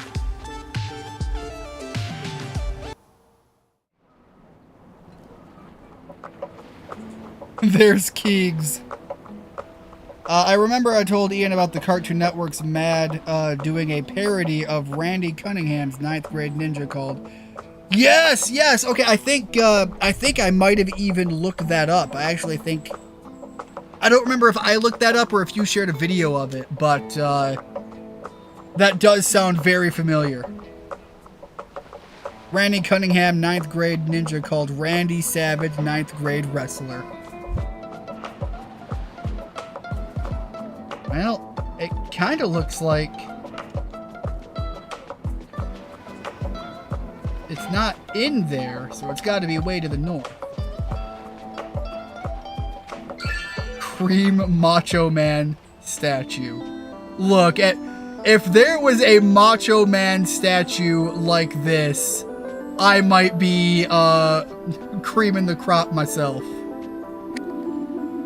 Known for his consummate physical ability, his savage wrestling style, and his deep, gravelly voice, Macho Man Randy Savage is quite possibly the most iconic legend of wrestling. Celebrating 29 title reigns across his 32-year career, Macho Man was not just a celebrated champion, but a long-standing crowd favorite as well. Whether cutting exciting promos or delivering incredible and theatrical flying elbow drops, Randy Savage won fans and accolades everywhere he went. Even today, Savage is revered by fans and wrestlers alike, with his story inspiring generation after generation. It is no secret that only someone like Macho Man can make the entire wrestling world stand up and say, "Oh yeah!" I had to do it one more time, but I definitely gotta take a drink after that.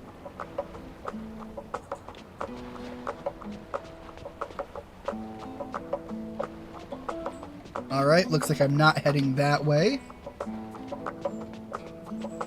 Alright, what is the cake face to face? Stretch Armstrong, the trumpet player. Apparently WWE did like an evil Santa gimmick. Really, an evil Santa?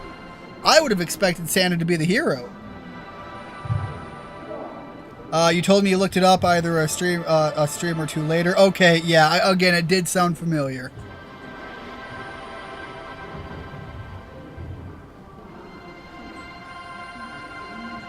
Oh, I missed something here. Hold on. Where we got here? Speaking of things that are definitely real, I did read that one. Oh, okay. He must be talking about the evil Santa gimmick. My mistake on misreading that. Time to give people a new champion. A table. There's only one way through one of these. Yes! How do you get through a table?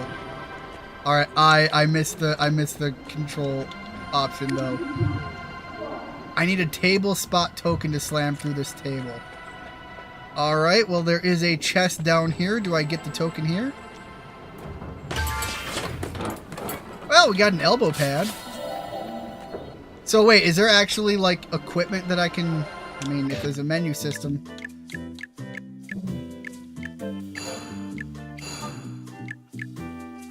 Oh. Oh, so I can actually change up some of my stuff here.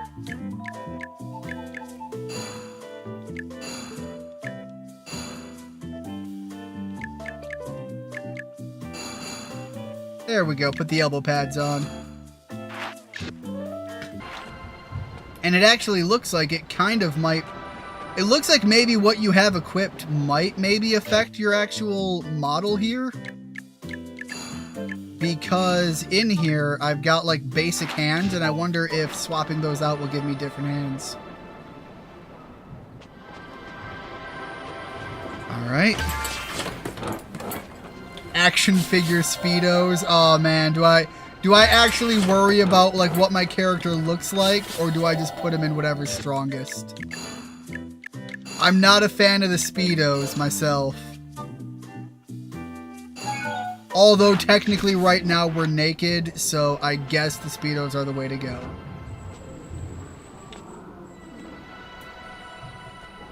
And I don't have the means to put myself through a table yet. But I have to be honest, the idea that that is... Can I take whatever that is? Nope. Alright. The idea that that is how you're going to get through the roadblocks. That's your HM cut right there, is body slam a table. Alright, so it's got to be in here somewhere then. I just didn't go far enough.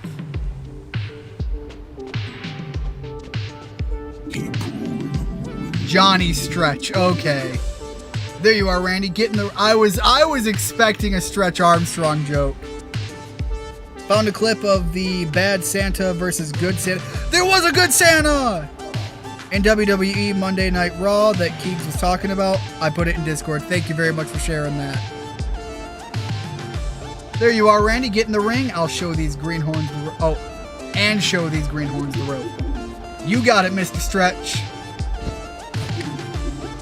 All right, rookies, you want to learn how to wrestle? You want to discover how to win the crowd's loyalty and hear their cheers shake the very foundation of the universe? You want to become a coiled spring of excitement, the most electrifying thing the world of wrestling has ever seen? And this is downright poetic. Then you are in the right place, muchachos. Take some notes and soak it in. There's actually a height meter too. On your turn, you can strike, taunt, use an item, or use a gimmick. Let's practice our strikes first. Let's go. Whenever you strike, you can earn some extra damage if you're able to match the button count. Try it now.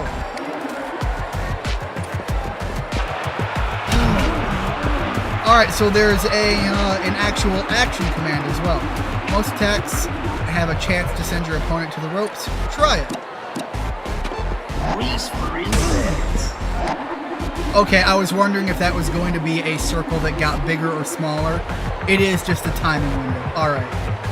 After knocking them into the ropes, you'll have a chance for a follow-up attack.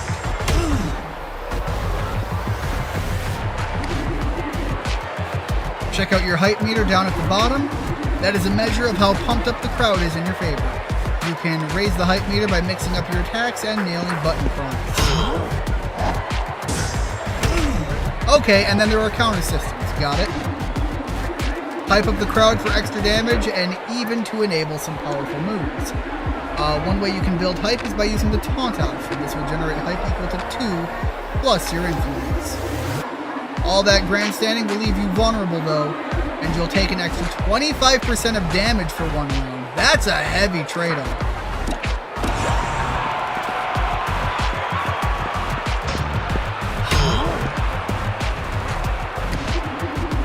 Taunting is risky, but it can help you build hype quickly. Beware though, if the hype meter dips into your enemy's favor, then they'll gain extra power instead. Speaking of extra power, let's try out a gimmick. These are special abilities and wrestling moves. Oh, okay, alright. Time for sleep.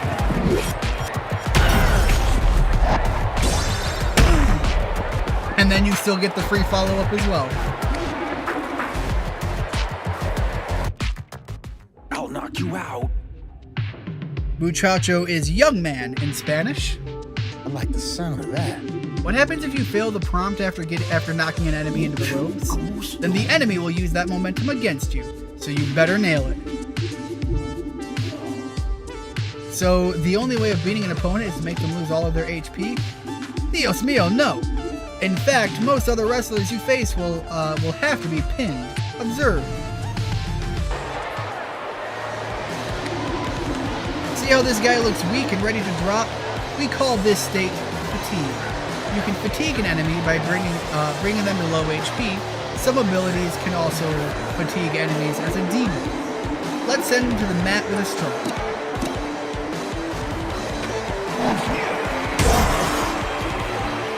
Alright, he's down on the ground. Now this enemy is falling. When your opponent is on the mat like this, he is ready to be put into submission. The pin option will be available on the gimmick menu. Time to give people a new champion. If you successfully pin, you'll have to hit the button when the indicator is in the green zone. Oh! There we go.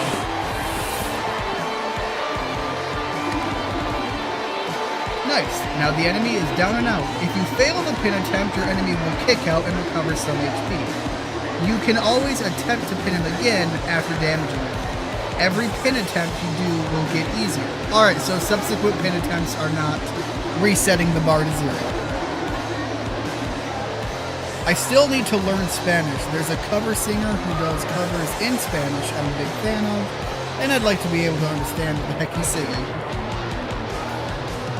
I imagine if he's doing covers, knowing the songs he's covering, assuming he's doing like one-to-ones, would probably be helpful while you're trying to learn as well. So, you know, expand and listen to the source material and then go out further.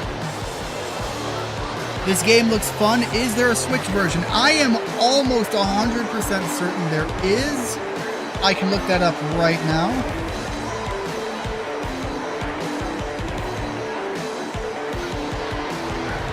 It looks like, yes, there is a Switch version on the Switch shop.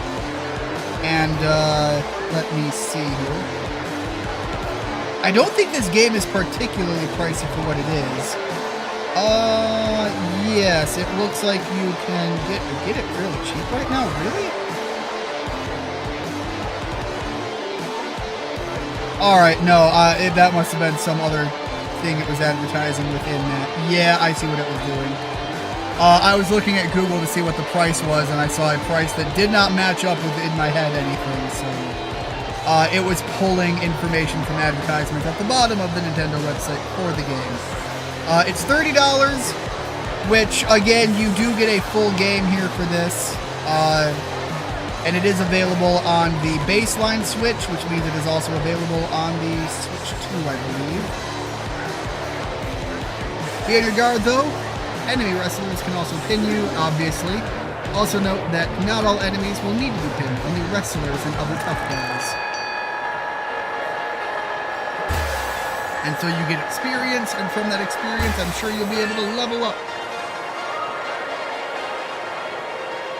Oh, Like there's not just a small amount of skills. Like that's a full stat layout.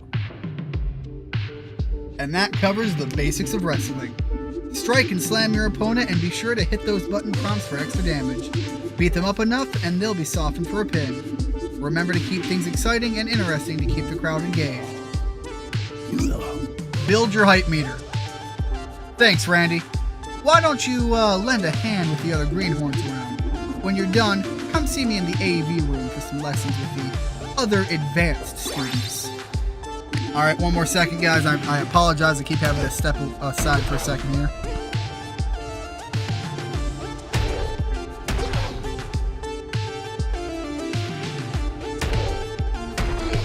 I don't think anybody really wants to hear me like cough heavy or sneeze or anything like that, so sorry I keep having to step away, but like I said, I blame my niece on some of that.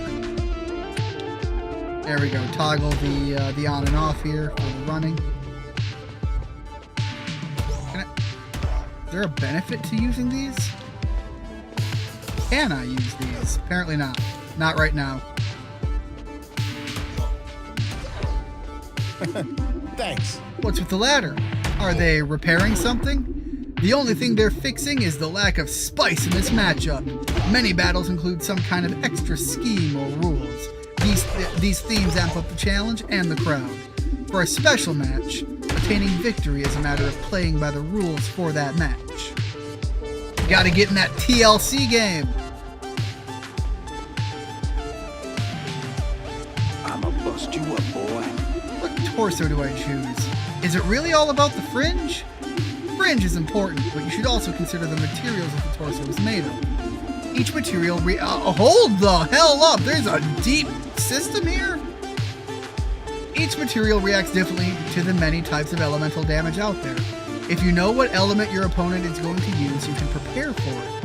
And I'm not gonna lie, while I was sitting here talking to this guy, I only saw this like out first, and I genuinely thought that this mannequin just had a giant ass dong.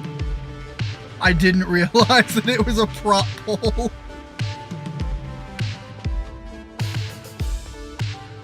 You wanna win? Look, You go through me. I am a fairly confident guy, but I can't plop mine down like a literal tripod, so I was a little intimidated there. Alright, who here knows the secret to pumping up the crowd? Huh? I do. No! No! No! Come on, Leonard. How many times do I have to tell you that baby oil is not the answer to everything? You know what? Get out of here.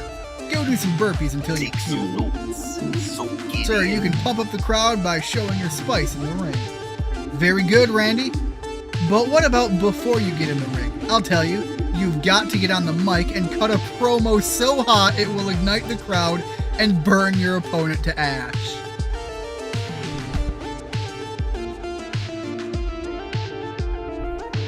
Yeah, I think, calm down there, Leonard. Yeah, no, you're right, Rigid. That aged like, rancid oil. How do you do this? Part of it is knowing your enemy, and part of it is being fast on your feet. Time to try it, Randy. Come on up here. Let's see how good you are with a rapid-fire session. Done do me. Oh, let's see. Randy is, well, he's got a stupid name. Oh, there. Randy is better than the seismic disappointment of whatever it is you. God damn! Randy's got lines. Randy is so weak, even Slash can see that he doesn't stand a chance of winning. Alright. I'm sorry, I wasn't able to read that fast enough because I thought timing was important. Let me dial this back and read the line in real time. That might be true for snakes and ladders, but we're here to wrestle, so you're going down. I'm gonna crack Candy Santos over here like a sugar cookie.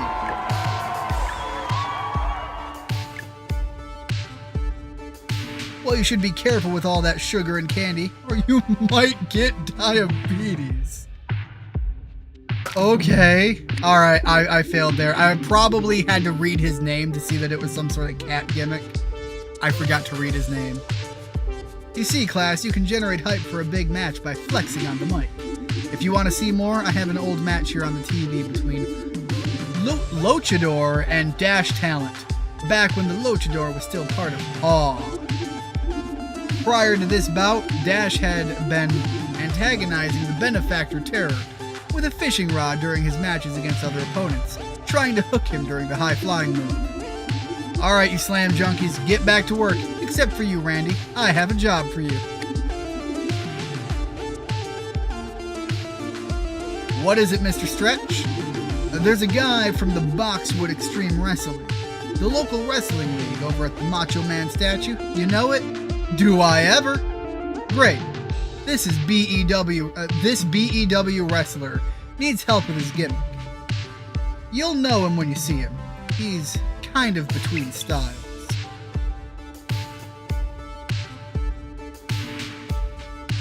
Well, I at least know where I'm going because we've been there already.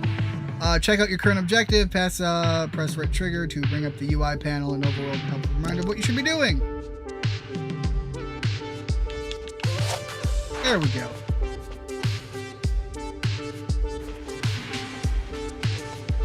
At least I know the direction I'm going for this one because I have accidentally already been there. I love that it's just two guys at the top of the ladder just punching each other relentlessly. This is definitely one of the games today that I would definitely like to play more of.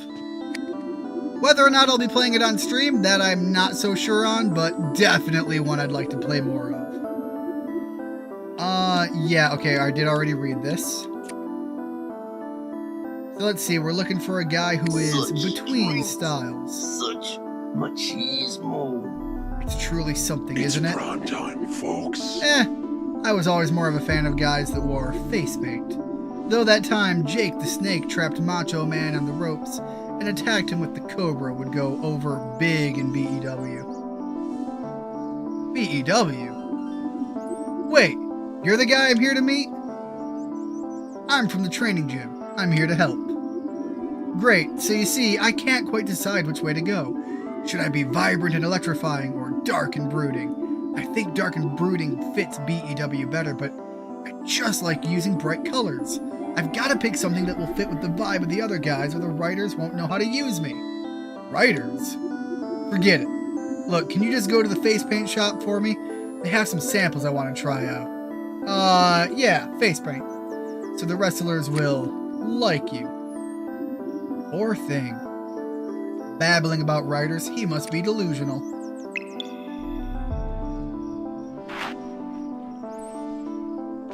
Why do we have, like, the anime girl here? Was she here earlier?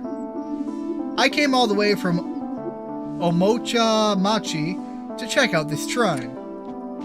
You know, whatever your reason, respect it.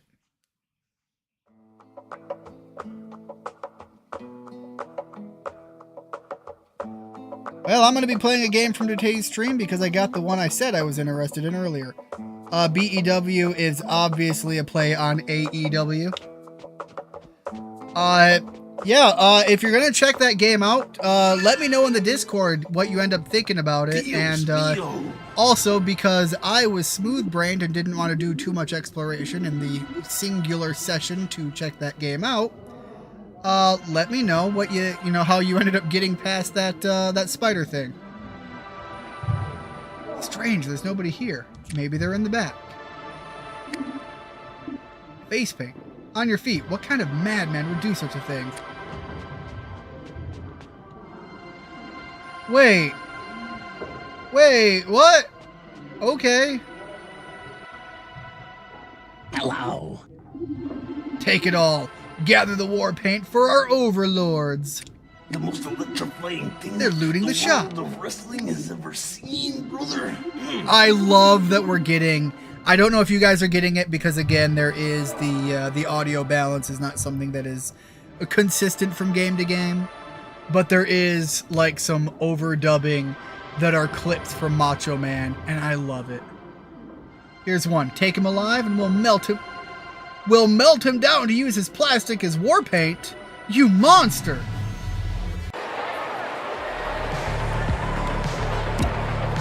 Alright, so we are not having anything for height meter yet.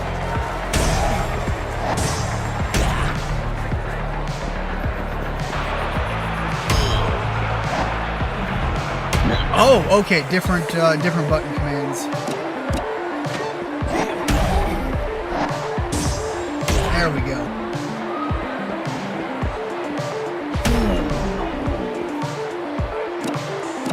Actually, let me see what I got here. South of the border stunner. Time for a sleep. Damn it, I missed that. I actually went to hit B and I just like thumbed over the button instead. That was my bad. Let's go. There we go. I've gotta put myself back on the game there. And pin him down.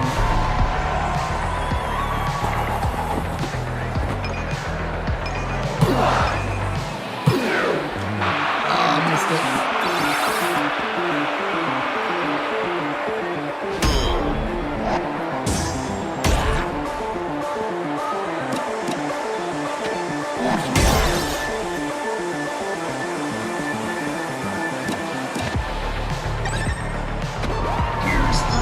Alright, let's go for the pin again.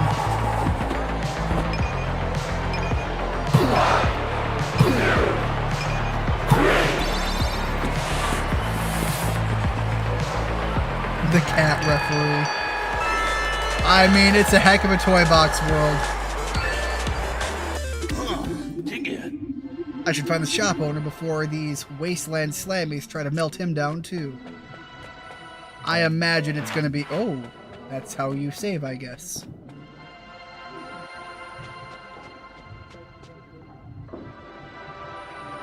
But I don't have a token. How do I break it without a token?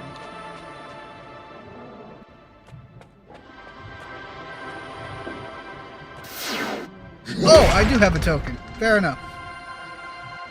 You can't beat me. More war paint. Our masters demand it. What can I do for you? Somebody help! Alright, got it. Save Mr. Face Paint.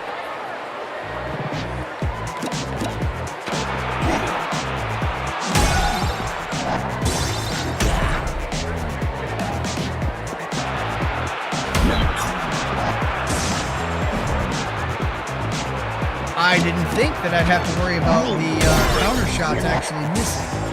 So knowing that some of those can even miss means that there's going to be a stat that is going to be affecting them.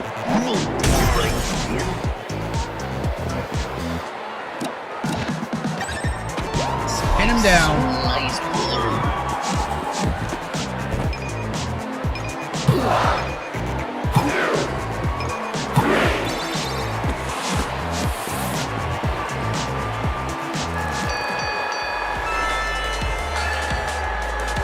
And I got duct tape for that fight. I have no idea what to do with that. Buddy, that was amazing. Are you a superhero? Huh, superheroes are fake. I'm a pro wrestler. Well, whatever you are, those were some macho moves, muchacho. Yes. Macho moves, muchacho. I like the sound of that. These blasted wrestler raiders came down here to get supplies from the ritual to worship the road warriors, hawk and animal. I wish they could emulate someone more heroic. Someone more heroic. Anyways, what can I do for you, bud? It's on the house. Amigo, I'm here for a special order. Some samples for an hombre looking to, or going through an identity crisis. Oh, man.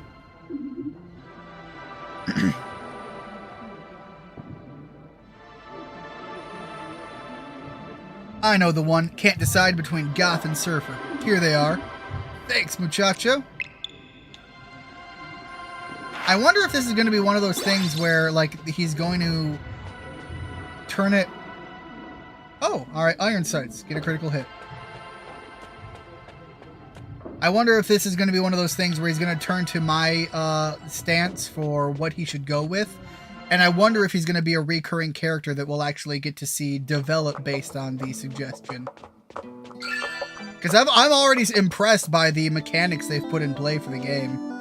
Such strength. Here, I hope these help you in the quest at BEW. Wait. Thanks. Say, what do you think I should choose? Ah, there we go.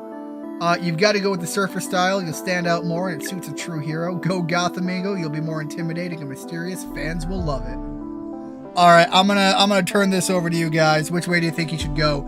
I have a bias towards goth, but like surfer bro could be fun. Competitive, thank you.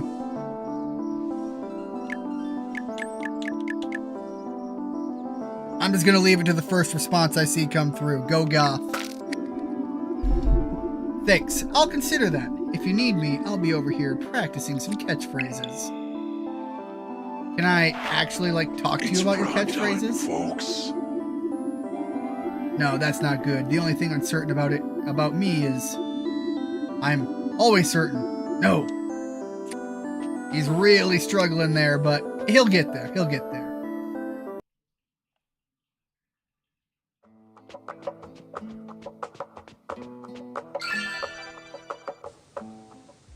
I run this place. Hey, Randy, how'd that job go? I appreciate you doing it. It should strengthen our gym's reputation with BEW.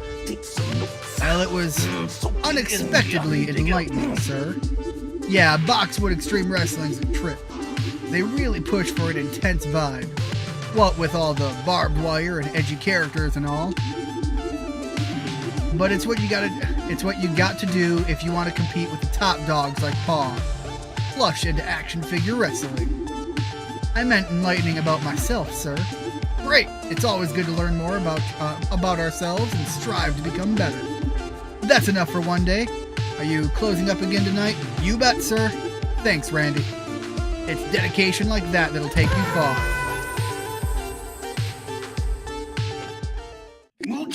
Oh, gotcha. Sorry about that, Richard. Please help me, Mr. Stretch. New students and... please help Mr. Stretch's new students, and please help that poor BEW wrestler regain his senses. Amen. What a great day, Macho Man. I feel like I learned so much. He's praying to Macho Man like God. You know, in the wrestling world, it feels fitting. I'm convinced now more than ever that we must always live out our wrestling spirit. And that the world needs heroes. Good night, Macho Man Randy Savage. Macho. Muchacho.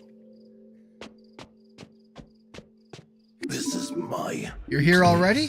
The sun hasn't even put the moon down for a three count yet. Always good to get an early start, sir. Is that a sleeping bag coming out of your locker? Doesn't matter.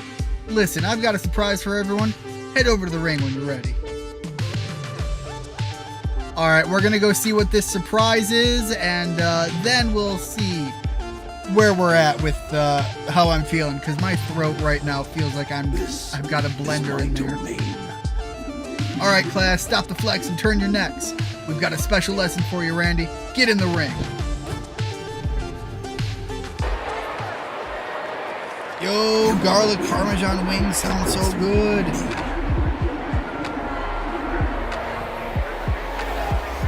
It's fine, was just more making a joke about it. Today, we'll be learning about managers. Managers act as ancillary party members that provide all sorts of benefits, like new gimmicks. Open the gimmick menu. Now scroll to the right to see your manager gimmicks. Oh, wait, tag team and triple tag team? Hell yeah, you're gonna get a lot out of this game. There is gonna be some variety there.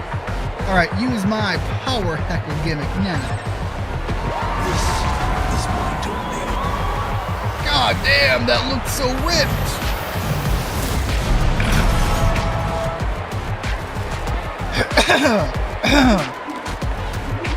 Pretty cool, huh? Manager gimmicks will cost AP just like your regular gimmicks.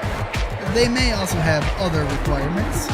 These gimmicks can be used for any member of the stable, so they can complement your existing abilities by filling up skill gaps. For instance, if you don't have any healing abilities, the manager who does. I run this place. Most managers will also have passive skills that provide bonuses to all members of your stable. They are versatile and powerful components to your stable. Choose them wisely. Sir, you kept mentioning our stable. Do you mean that sometimes we don't have to wrestle alone? Of course not! You may find other slam junkies that you can call a friend, or even brother or sister. We'll talk more about that in today's advanced lesson. Head over to the AV room when you're ready.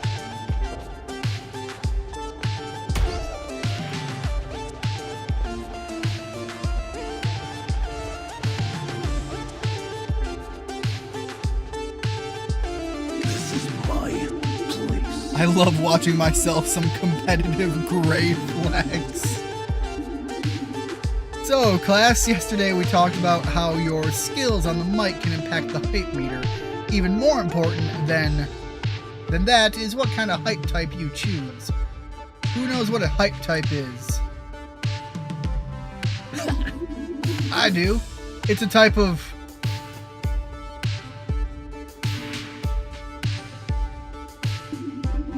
If you say baby oil, I will choke slam you. It's how you generate hype, sir. Bingo. I think a visual aid will help demonstrate this. This is a classic PAW training video I scored from a flea market last month. You see it and hear it here. Welcome to PAW's official hype type training video. There are as many exciting personalities and styles in the world of pro wrestling, which we'll cover today. Each of these generates hype with different actions. For example, the powerhouse type, which Big Daddy Squeeze uses, builds up the crowd by dealing damage. Check this out.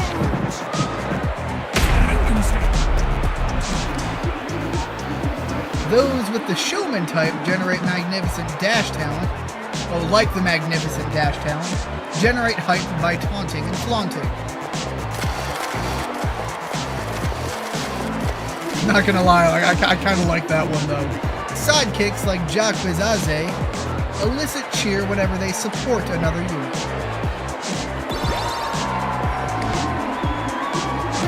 Wily technicians pump up the crowd with their keen wrestling ability, which often inflict status effects, allow the ominous Grim Jim to demonstrate. That is a hell of a beer belly on that man. But never underestimate the underdogs like the Luchador, because the crowd loves it when they come back against the odds.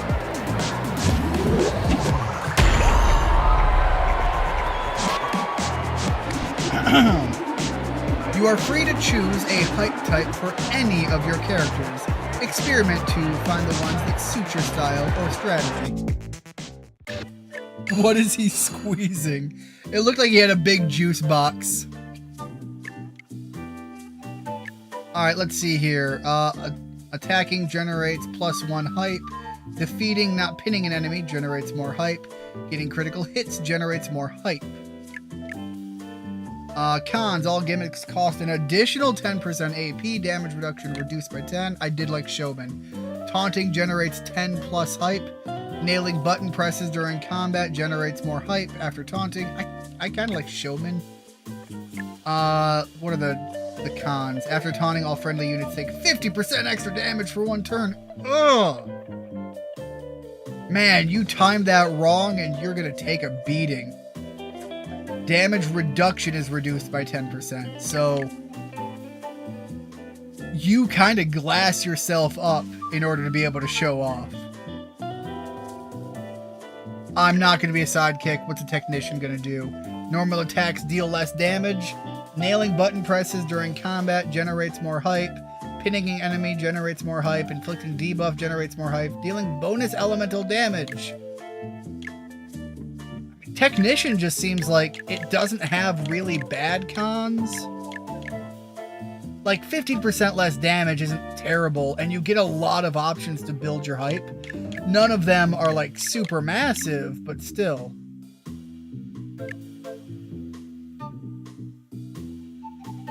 Like getting critical hits is the big one here. I imagine Showman is going to get you all of the standard things, but taunting is your big benefit here. Attacking while under fatigue or a debuff. Alright, so yeah, being the underdog. That is going to be a spot I don't want to find myself in, because this is still technically an RPG style. I'm thinking Powerhouse, Showman, or Technician, and Showman spoke to me, so that's what I'm going to go with. This is my domain. Alright, that's enough for now. Don't forget your essays on the poetics of pile drivers.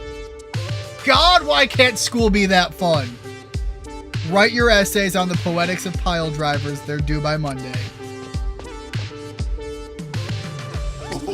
What's underdog? It's the different than updog. It's the opposite of updog.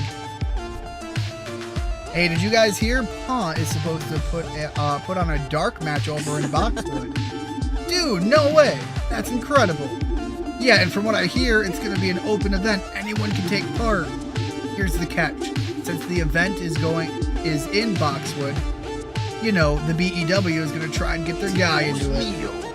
Huh. If BEW will be selecting a fighter, they have to choose their championship title holder, right? All we have to do is become the BEW champion. They'd have to pick us. What makes you think you can become the BEW champion? All I have to do is defeat the current champion, right? Yeah, but BEW would have to work you into the storyline, and you'd have to get over more than the current champion. And look, hombre, all I need to do is to beat the current champion. Then I get to be in the PAW Dark match, and maybe even earn a spot. That's not much of a plan. My plan is no plan. I'm a human torpedo. Watch out, Boxwood, here I come. That guy is crazy. I don't know, man. He's pretty sincere. You can tell he lives and breathes this stuff. He needs to grow up. That's not how the world works. I think his authenticity, his hope, is inspiring. Attractive, even. I can dance. They love me. Maybe a dose of reality in Boxwood will open his eyes. Show off like a bird of paradise. I promise, I won't fail you. Hey, Randy, I'm locking up for the day. See you Monday. Actually, Mr. Stretch, do you, have a minute? What's on your mind? Sir, I'm ready. Ready to enter the world of professional wrestling.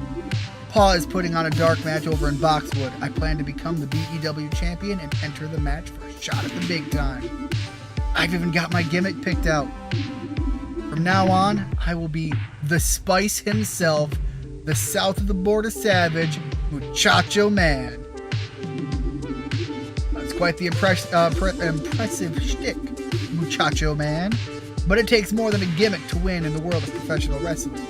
You've got the skills and the heart, kid, but you may not have the wisdom to navigate the tempestuous world of professional wrestling. Not without losing your soul. My soul? The world of pro wrestling is full of larger-than-life heroes and terrible villains. I'm not afraid, Senor Stretch, and my mind is already made up. I have to do this. I know it is, kid, and I know there's no stopping you. So you have my blessing. Take heed. This world has a way of stomping on goodness. So be prepared to fight, keep slamming, and greatness can be yours.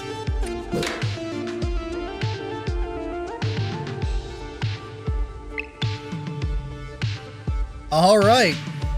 What I can tell you guys is right now my throat is currently feeling like it is trying to just shut off at this point. So I am going to figure out where the save button is. I found it earlier. There we go. And I've got to call it here. My throat is done for the day, and I've got to go get some more tea. So thank you so much, everybody who stopped in.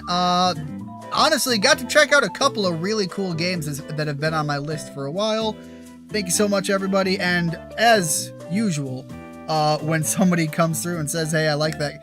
Rich, if you do, I mean, you said you picked it up, but if you end up playing it, please let me know your thoughts about what you feel about it deeper in. And I know that getting to experience, even if it's like not fully correct on a lot of things, just getting to check out some different cultural references, I think is something that's up your alley. So let me know. And as always, guys, thank you so much. And I hope to see you next time. And hopefully it's not nearly as long in between this and my next run. Thanks so much. Have a good one. Bye-bye.